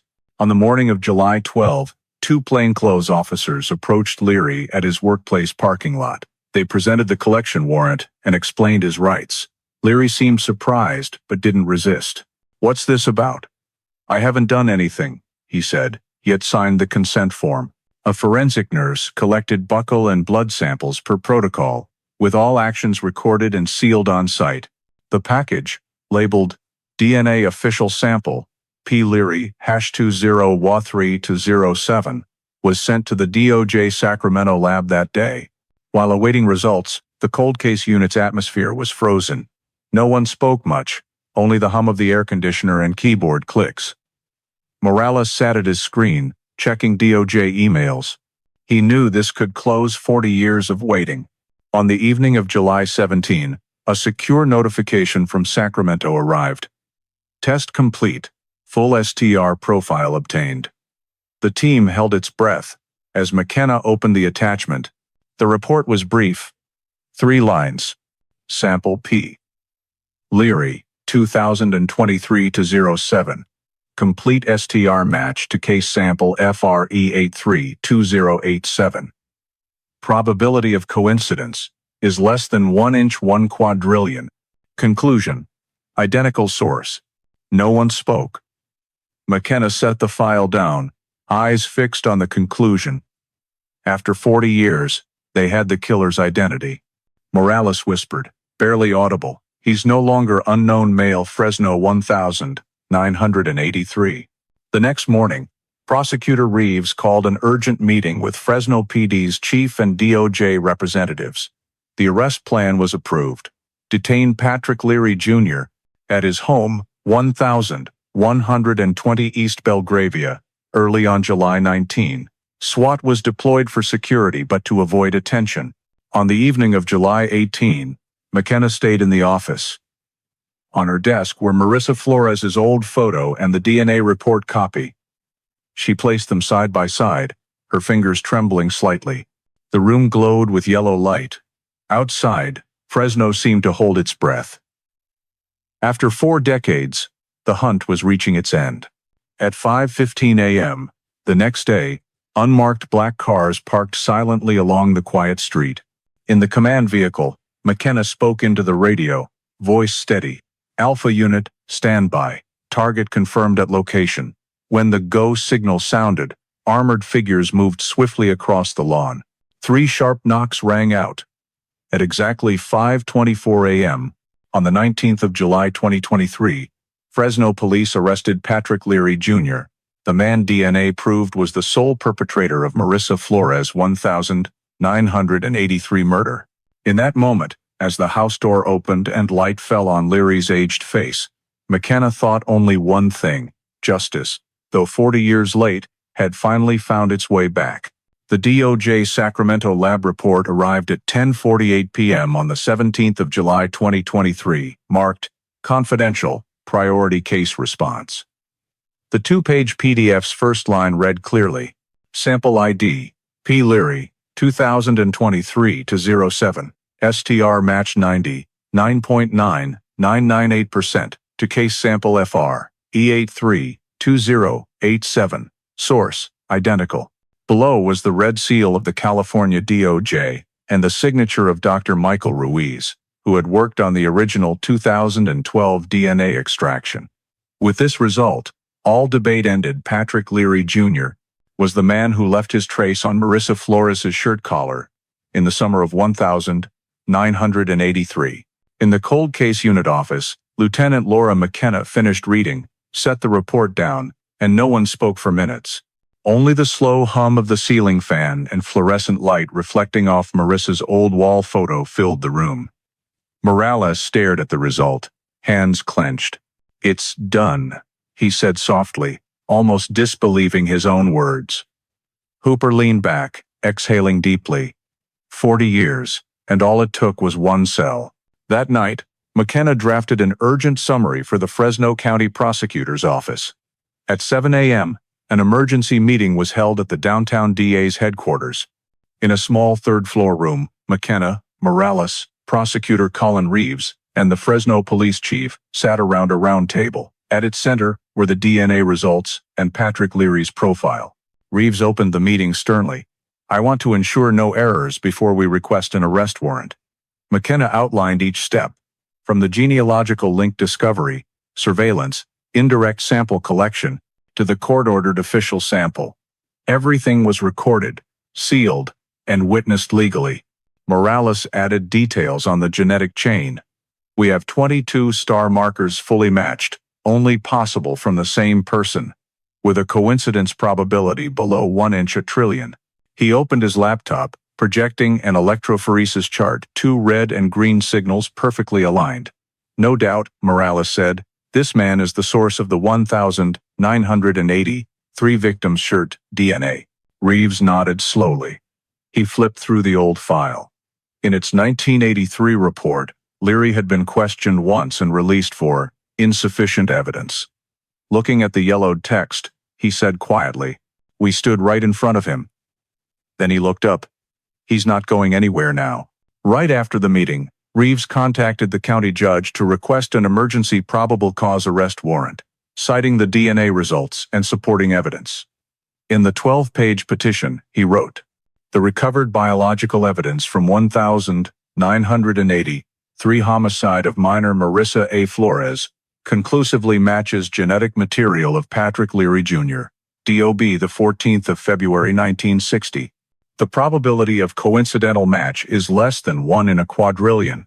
This constitutes probable cause for arrest under Penal Code Section 187A. The warrant was signed that afternoon, effective from 5 a.m. the next day. McKenna received the faxed confirmation, clipped it into the thick file, and called the task force, prepared to deploy. That afternoon, a brief meeting was held at Fresno PD headquarters. McKenna outlined the action plan.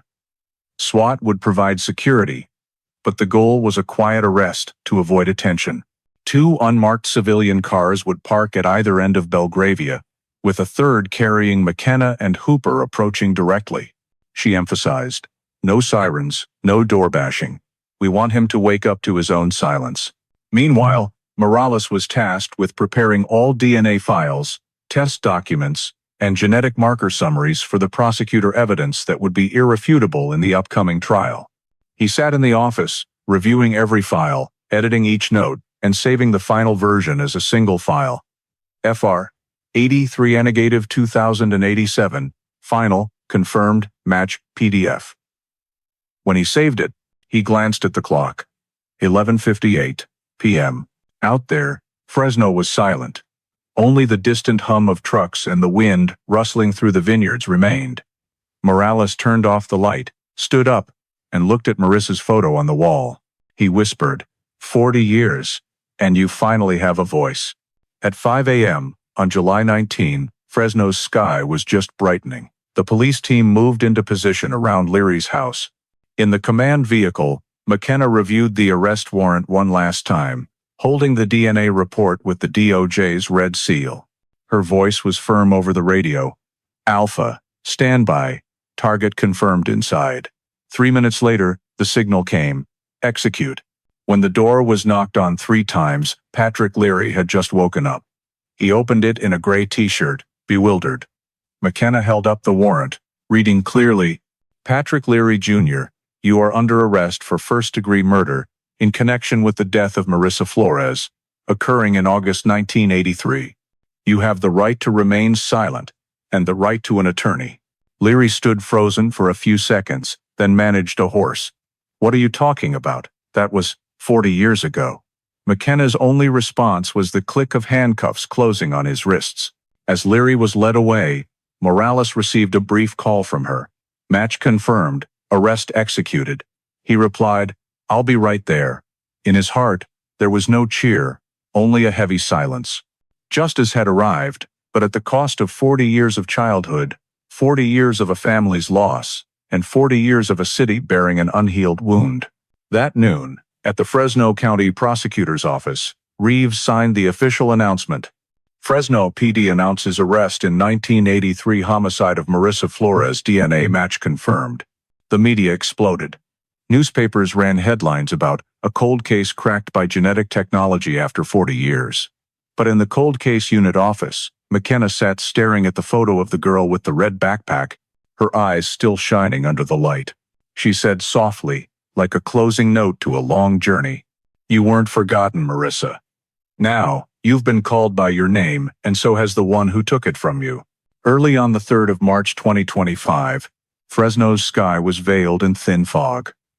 On the quiet East Belgravia Street, no one knew a 4-decade investigation was about to close. At 5:06 a.m., the Fresno County SWAT team positioned themselves around the small beige house on the corner. Lieutenant Laura McKenna sat in the command vehicle, facing Patrick Leary Jr.'s file photo, 65 years old, thinning gray hair, sunken eyes. On the table was the arrest warrant from Fresno County Court and the DNA report with the DOJ Sacramento's red seal. Her earpiece crackled softly. "Alpha team ready. Visual on subject confirmed."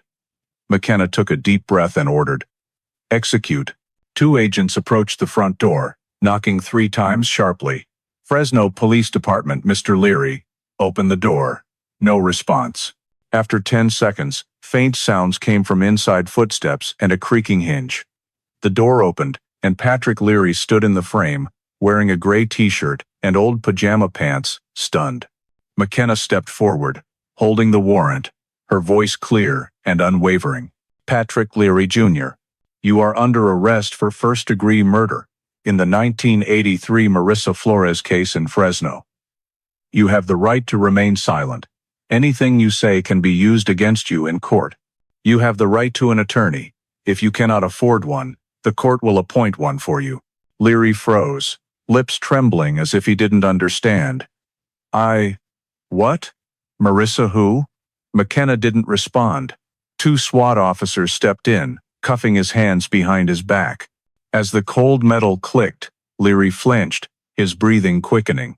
Another officer read the Miranda rights again, recording the entire process. After securing the scene, the forensics team sealed the house with yellow Fresno PD crime scene tape. In the garage, they found a functioning 1982 silver Ford F-150, the vehicle Leary kept as a memento from his father, but which perfectly matched the suspect's vehicle from 1983. The report noted, "Vehicle seized for forensic analysis. Technicians, wearing gloves and using sterile bags, collected personal items, a pocket knife, leather gloves, a toolbox, and old clothes. All were labeled, sealed, and sent to the department's forensic lab." As Leary was led to the vehicle, he glanced around the neighborhood where neighbors began peeking through curtains at the police activity. An elderly neighbor, Ellen Rocha, watched in shock. "My God, Patrick? He coached baseball for the kids," she later told a reporter, voice trembling. To those living nearby, Leary was quiet, reserved, helping with snow shoveling or fixing pipes. No one could imagine him tied to a case that haunted Fresno for 40 years. At 5:47 a.m., the SUV carrying Leary left the neighborhood, its green lights flashing through the fog. McKenna sat in the front, not looking at him, but hearing his muttering, "I didn't kill anyone. You've got the wrong guy." She replied curtly, "DNA doesn't lie, Mr. Leary." At Fresno PD headquarters, Leary was taken to interrogation room 2, where cameras began recording. A public defender was assigned that morning. Meanwhile, the forensic team searched the house per the warrant. In the garage, they found old cardboard boxes, 1,980 seconds receipts, cassette tapes, and a box containing newspaper clippings about Marissa Flores' case. Many pages were yellowed, carefully folded. A technician stood silent for a moment before bagging each clipping. The news spread quickly. By 9 a.m., KFSN TV, ABC 30 Fresno, broke the story. Breaking news. Arrest made in 1983 murder of Marissa Flores. Helicopter footage showed the house surrounded by police vehicles and investigators moving in and out. Within hours, Patrick Leary Jr.'s name flooded local media. Headlines ran, "Fresno's 40-year mystery solved by DNA. Baseball coach charged in 1983 cold case murder. Justice after 4 decades." Who is Patrick Leary? Fresno residents flocked to Millbrook Canal, the crime scene, bringing flowers, candles, and old photos of Marissa Flores. A handwritten sign was placed by the fence. She was never forgotten. That afternoon, prosecutor Colin Reeves held a press conference at City Hall, flanked by McKenna and Ethan Morales. He began, 42 years ago, a 13-year-old girl named Marissa Flores was murdered. Today, thanks to scientific advancements and the persistence of those who never gave up, we have identified the suspect, Patrick Leary Jr., who has lived among the Fresno community all this time. Reporters fired questions. One asked, "Is there evidence beyond DNA?" Reeves replied, "Yes. We seized the suspect's old pickup truck, and we're testing it with modern spectroscopy for residual organic traces. But the DNA evidence alone is strong enough to prosecute." McKenna stood silently, gazing into the distance. In the crowd, Morales bowed his head, emotions rising as he recalled the moment he first saw the matching gene sequence. There was no applause, only a heavy silence, the silence of a city that had carried pain too long. That night, news broadcasts aired across California. Fresno residents sat before their TVs, many elderly ones recalling 1983, when Marissa vanished, and the city searched in vain.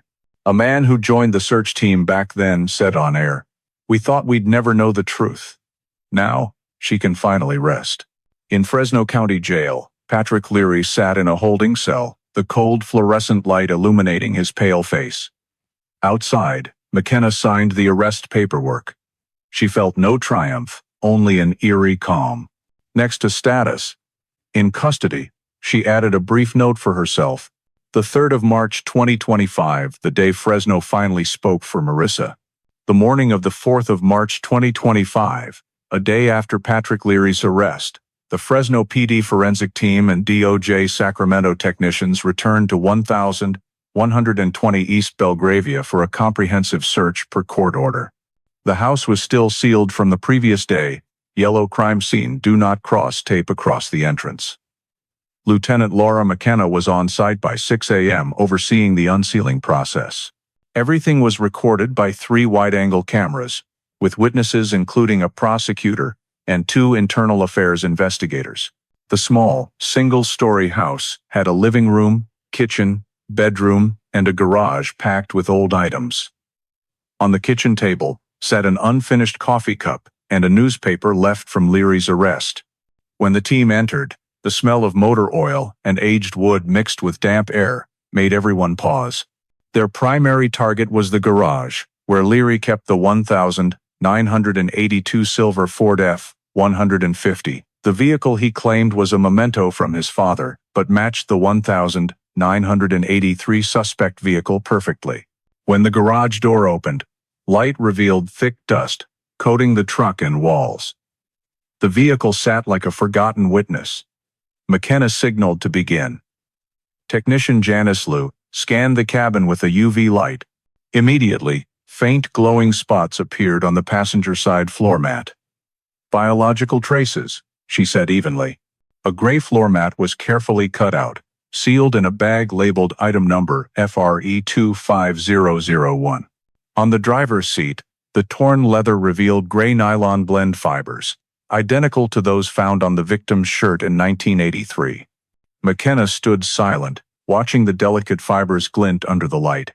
She knew they'd found the final piece. The team continued scanning the truck. They collected 3 fabric fibers, 2 rootless hair strands, and a dried soil sample wedged in the undercarriage. Each was sealed, labeled, and placed in a cold transport box. In the truck bed, they found a detachable leather seat, a spare replaced after repainting. Beneath it, a patch of yellowed synthetic fiber clung, along with faint, unidentifiable stains. While the forensic team worked, another group searched the house. In a closet behind the bedroom, they found a rusted, locked wooden box.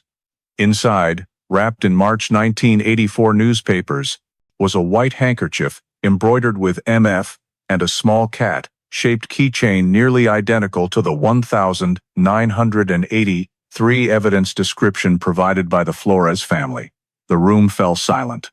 McKenna exhaled, whispering, This is Marissa's. The handkerchief and keychain were logged separately as items number FRE25012 and number 013, noted as possible personal belongings of victim. Each piece of evidence was documented on site, with chain of custody protocols. Hooper read each item aloud, McKenna signed, and Prosecutor Reeves countersigned. Times, locations, collectors, and transporters were clearly recorded. The 13 items were divided into 3 groups. 1. Mechanical evidence, truck, seat, mat. 2. Biological evidence, fibers, hair, soil. 3. Personal evidence, handkerchief, keychain, old newspapers. After packing, the boxes were sealed with red DOJ Sacramento Forensic Division evidence transfer tape. The transport vehicle left Fresno at 2 p.m., escorted by 2 armed officers. At the DOJ Sacramento lab, samples were processed within 24 hours. The preliminary report confirmed the truck seat fibers matched the polymer structure and nylon ratio of the 1,983 victim shirt fibers. Under an electron microscope, both showed the same double twist pattern, unique to Ford's 1,982 seats, used in only 3,000 vehicles sold in Central California. The truck-sold floor mat contained mud with mineral content matching Millbrook Canal soil, including high basalt and agricultural dust found only in that area. When the results reached McKenna 3 days later, she needed only the first line. Forensic comparison confirms material consistency between 1,983 case evidence and seized items from suspect's vehicle. Match probability is greater than 99.99%. The report included spectroscopy images and chemical analysis. Morales, sitting nearby, almost whispered, 40 years. And the traces still speak. McKenna nodded, because he never really left the scene. Meanwhile, the house search uncovered more haunting details. In a basement drawer, investigators found an old notebook with scrawled 1,983 summer work log. Many pages were torn out, but the remaining ones listed pump repair days and routes around Millbrook. On August 5, the day Marissa vanished, a single line read, Millbrook site, pump valve jammed. The report was sent to Prosecutor Reeves. At the March 7 internal meeting, he said bluntly, we've surpassed reasonable doubt. Every element, DNA, evidence, location, behavior, ties Leary to the crime. McKenna didn't respond. Only opened her laptop to view Marissa's old photo. A shy smile, neatly tied hair, bright wide eyes. As night fell on Fresno, the final transport vehicle returned evidence to the police department. McKenna signed the intake, marking case status, evidence confirmed. In the notes, she wrote briefly, truck seat, mat, fibers, handkerchief, all returned to where they belong. Case 80, 3-2000, and 87. In the DOJ's cold transport van, the evidence bags rattled with each turn. Outside, wind swept through orange trees, carrying Fresno's familiar damp earth smell, the scent that haunted this case. 42 years later, the old fibers, dried mud, and tiny keychain finally spoke, piecing together a crime thought buried forever. A week after DOJ Sacramento confirmed the evidence match, Fresno's cold case unit moved to the final phase, reconstructing the 1,983 Marissa Flores case. With modern tools unavailable to the original investigators, they not only recreated what happened but saw clearly how the killer operated, step by step. On the 12th of March 2025, Lieutenant Laura McKenna led a meeting in the command room. A large screen displayed the logo of newly licensed software, Forensic Scenex, Crime Reconstruction, 3D. She introduced all data from 1,983 to now, maps, photos, statements, new evidence will be entered here. The result will show what they couldn't prove 40 years ago. The tech team digitized the old files, Millbrook Canal scene photos, topographic maps, weather reports, and body recovery location. New data included DNA, Leary's house GPS coordinates, and Ford F-150 forensic results. The software built a 3D model accurate to the meter. On screen, 1,000, 983 Fresno appeared. The narrow canal, eroded banks, old wooden bridge, and sprawling fields. Morales, who had followed the case for 2 years, nearly held his breath. He whispered, "This is where she stopped." They began the simulation in sequence. Based on old witness statements, at 8:07 a.m., on the 5th of August 1983, Marissa Flores left home, walking along Olive Avenue toward Millbrook.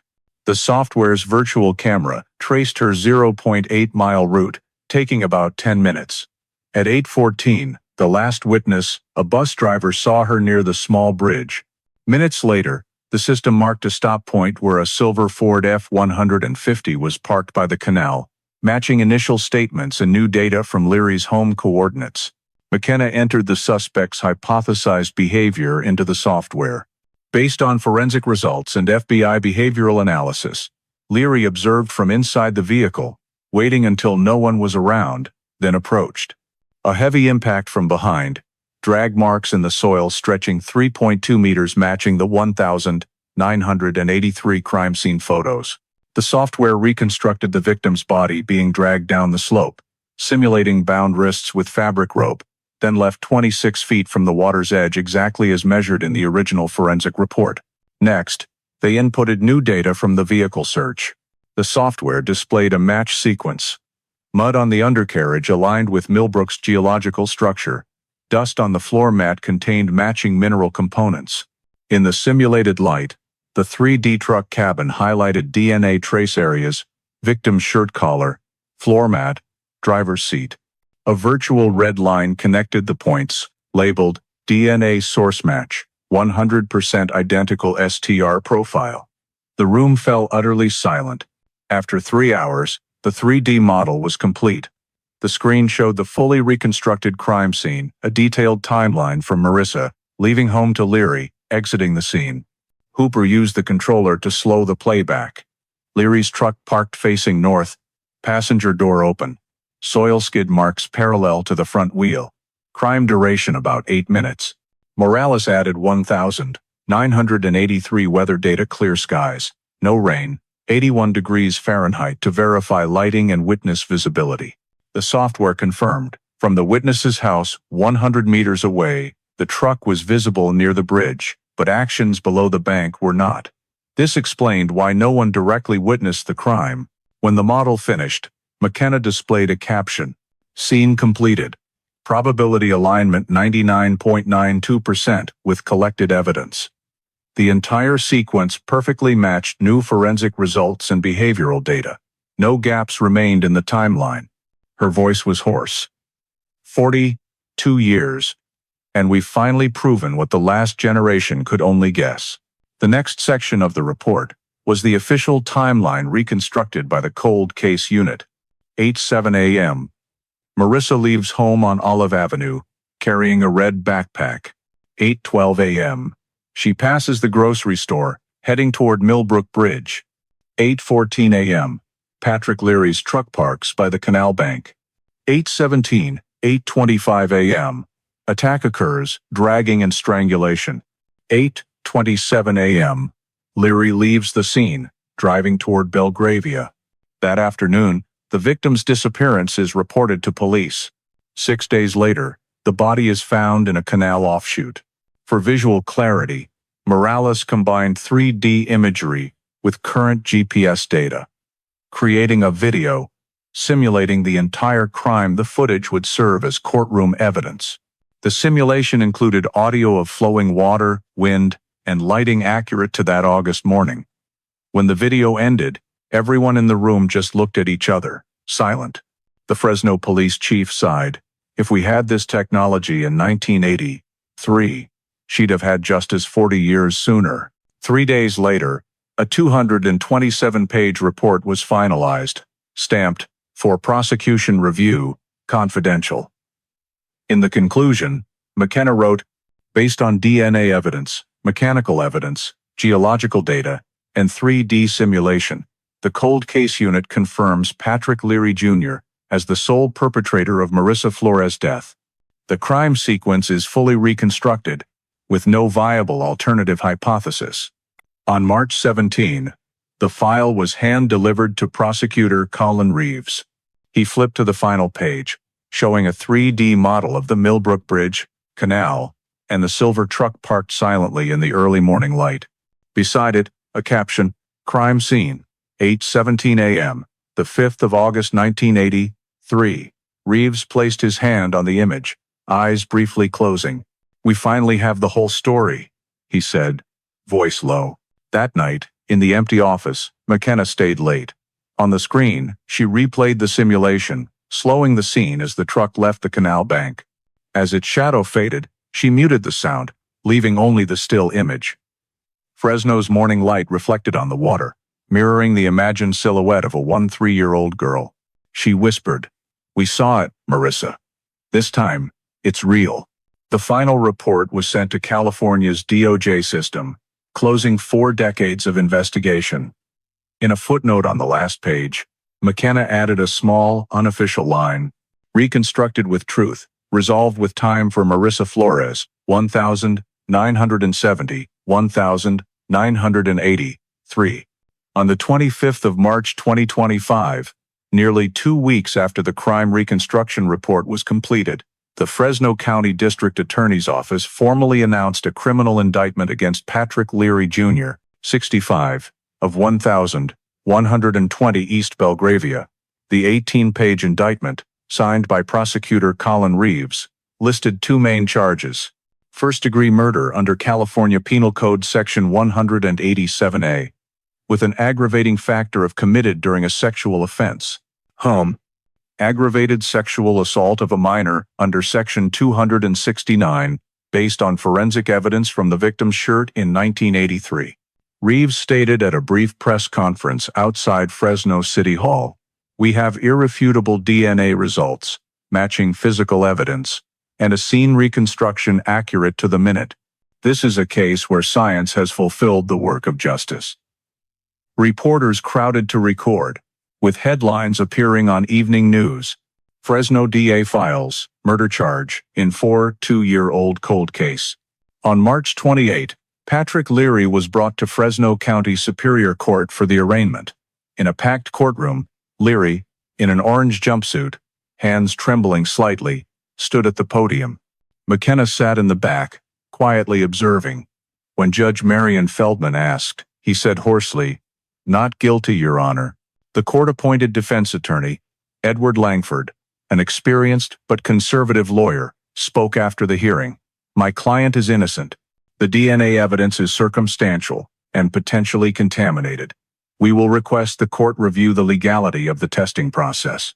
On April 2, Langford filed a Daubert motion, a legal request to exclude scientific evidence if the testing method is deemed unreliable. In the motion, he wrote, "The DNA samples in this case were preserved for over 40 years in substandard conditions, risking degradation, contamination, and cross-contamination.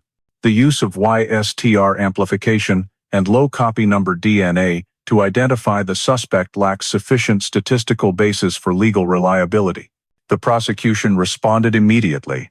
Prosecutor Reeves and DOJ expert Dr. Michael Ruiz, who extracted the 2012 DNA, prepared a 36-page rebuttal. Ruiz detailed, "The original DNA was stored at -80 degrees Celsius, checked annually, and unopened before 2012. Extraction, amplification, and matching followed ISO, divided by IEC 17025 standards, overseen by DOJ and FBI. Statistical reliability exceeds 99.999%. He presented electron spectroscopy images showing the 1983 and Leary samples STR sequences perfectly aligned. The Daubert hearing occurred on the 18th of April 2025 in a packed courtroom. McKenna, Morales, and the cold case unit were present. The prosecution called Dr. Ruiz and 2 independent forensic experts as witnesses. Before the court, Ruiz explained meticulously, "We used 3rd-generation DNA extraction, distinguishing individual molecules. Leary's results matched all 22 genetic markers. The error probability is less than 1 in a trillion," Langford countered, pressing. "Can you completely rule out contamination?" Ruiz replied calmly. "We can rule it out experimentally." The sample was processed in a high-level sterile room, with no contamination indicators in the analysis chain. After 2 hours of debate, Judge Feldman requested summaries from both sides.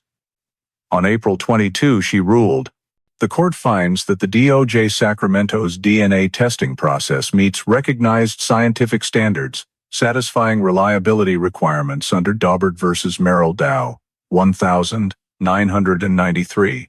The defense's motion is denied. DNA evidence is admissible at trial." The ruling hushed the courtroom. McKenna nodded slightly, knowing the biggest legal hurdle was cleared. Morales, beside her, silently clutched his documents. In the back row, an elderly woman, Marissa's sister, sobbed. 40 years, she whispered. "We were afraid the court would let him go again." The next day, DA Reeves held a closed meeting with the investigation team to prepare pre-trial proceedings. The schedule: jury selection in June, trial opening in July. McKenna was designated the primary witness, responsible for presenting physical evidence and 3D reconstruction results. Morales was summoned as an expert witness in genealogy. "I've never been in a courtroom," he told McKenna, "but if it helps tell the truth, I'm ready." On May 2, Fresno media ran major coverage. Judge upholds DNA evidence in 1983 cold case. Trial to proceed. The Fresno community buzzed. TV stations aired specials on the case, showing old Millbrook Bridge images and SWAT arresting Leary. KFSN-TV called it an iconic case of DNA and timeless justice. At the prosecutor's office, Reeves met with the legal team to finalize the trial brief. He concluded succinctly, "They can argue about time or memory, but not genetics. DNA doesn't forget." Late that afternoon, McKenna returned to the cold case unit, looking out the window at Fresno's lights coming on.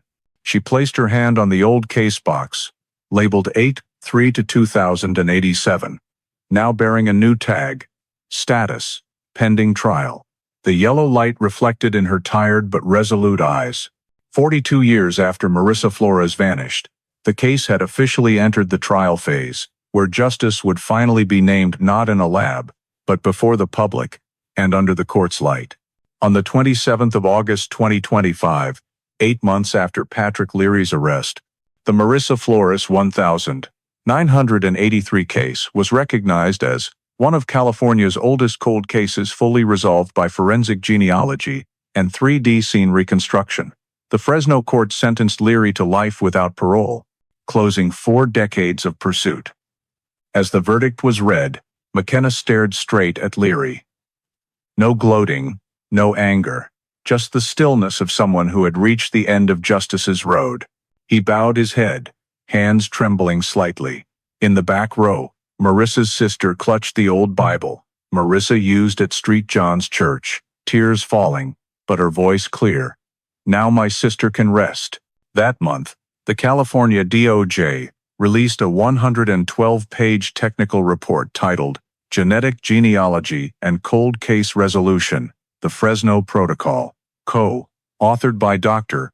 Michael Ruiz and Ethan Morales. It detailed the process applied fully for the first time in a case over 40 years old. From micro-DNA recovery, multi-layered genealogy mapping, to 3D scene reconstruction with geological data. The report was sent to over 60 police departments nationwide as a model for modern investigation. In the introduction, Ruiz wrote, "The Fresno 1983 case proves genetic genealogy is not just a scientific tool, but a bridge between old and new investigative generations. It gives forgotten victims a voice not through testimony, but through genes." In September 2025, Fresno PD announced the creation of a dedicated DNA evidence storage and review unit, a direct lesson from the Marissa Flores case. The unit was housed in a renovated basement at police headquarters, once the cold room storing case 83-2087. McKenna, after 18 years of service, was appointed its first commander. At the inauguration, she spoke briefly. "We once thought time was justice's enemy. Now we know, if evidence is preserved, time is its ally." The room was equipped with -80 degrees Celsius storage, QR code scanners for each sample, and an automated database linked to national CODIS. On the frosted glass door, an inscription read, "The Flores Lab, established 2025.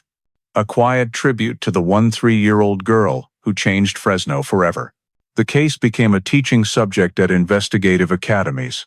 The National Forensic Academy, Knoxville, added a module, Case 83 to 2087, integrating genealogy and scene reconstruction, detailing Morales's method of narrowing genetic relatives via GED match data. The lecture opened with Marissa Flores's name and a quote from McKenna, "Every trace tells a story if you care enough to listen." That year, Forensic Science International published a study by Ruiz and Morales, proving a 37-marker YSTR sequence sufficed to confirm direct lineage with a 1 in 1 trillion probability. They called it the Flores method, combining genealogy, demographic probability, and civil records. This prompted states like Oregon, Arizona, and Nevada to reopen hundreds of cases from the 1,970 seconds, 1,980 seconds. The media dubbed it the Fresno effect. CNN and Reuters ran headlines, "How a 40-year-old California murder case changed forensic investigations." A year later, when Morales was invited to speak at the National Association of Criminal Analysts conference, he closed his presentation with a single image, the cat-shaped keychain found in Leary's garage. His voice broke as he said, "The smallest piece of evidence, if preserved correctly, can bring an entire life back into the light." No one expected that 42 years later, this very item would unlock justice. In Fresno, the case's impact went beyond investigators. Schools, churches, and the local community held memorial events. The Millbrook Bridge area where Marissa vanished was renovated, with a white stone plaque inscribed, "In memory of Marissa A. Flores, 1970, 1983. Her voice was heard again. Each year, on August 5, students from Roosevelt Middle School, where Marissa studied, bring flowers to the plaque, and teachers recount her story as a lesson in faith and perseverance.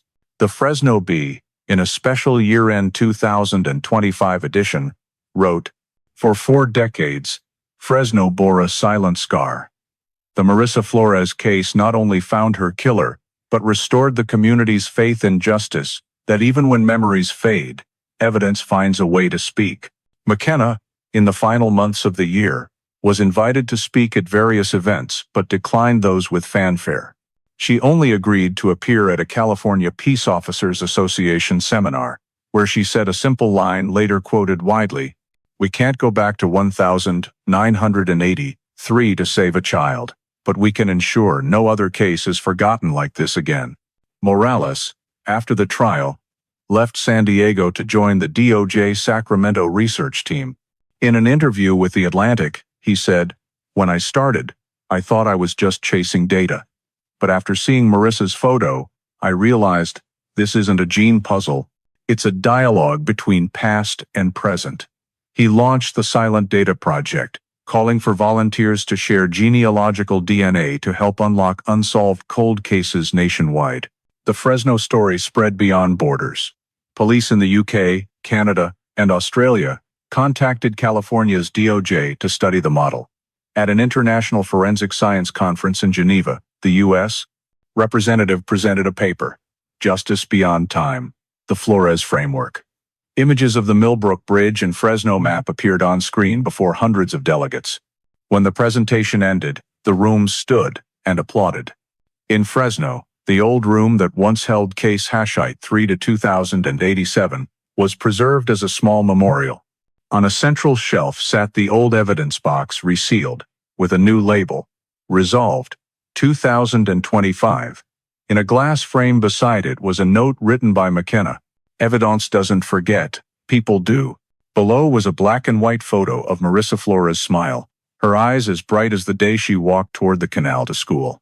On a winter night late in the year, McKenna sat alone in the office. The yellow light illuminated the wall, where the Fresno map she used for 3 years of investigation hung.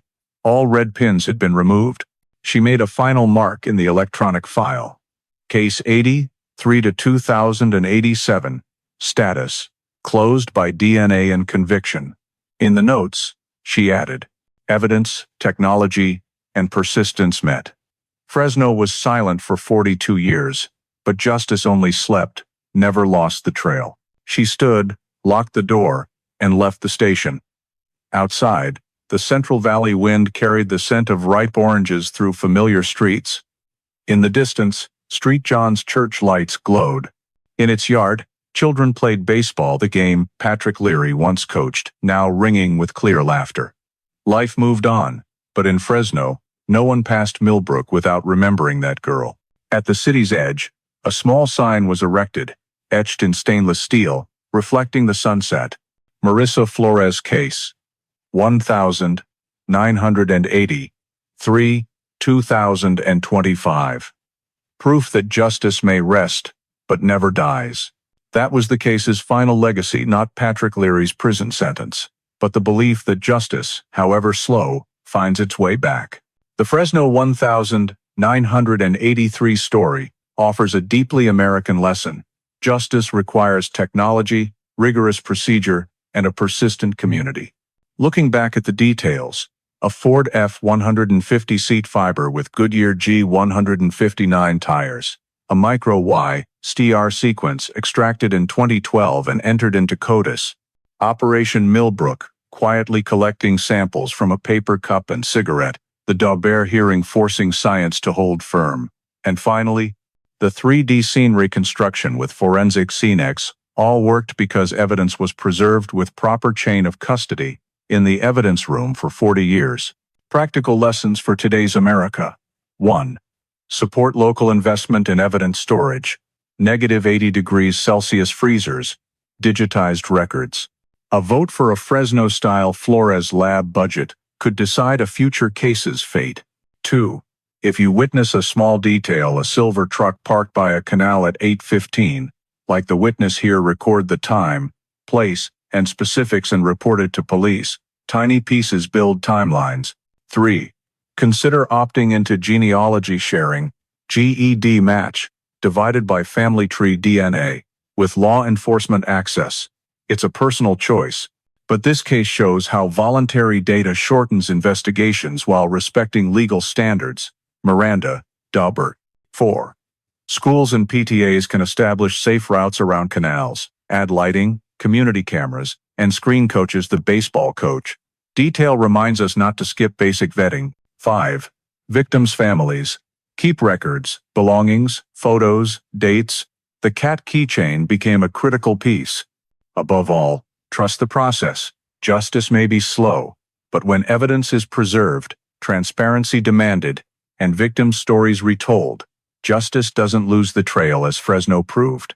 Thank you for following the 4-decade journey of solving Fresno 1983, where justice finally spoke for Marissa Flores. If you believe stories like this deserve to keep being told, please hit subscribe, and we'll meet again in the next video, exploring more unsolved mysteries.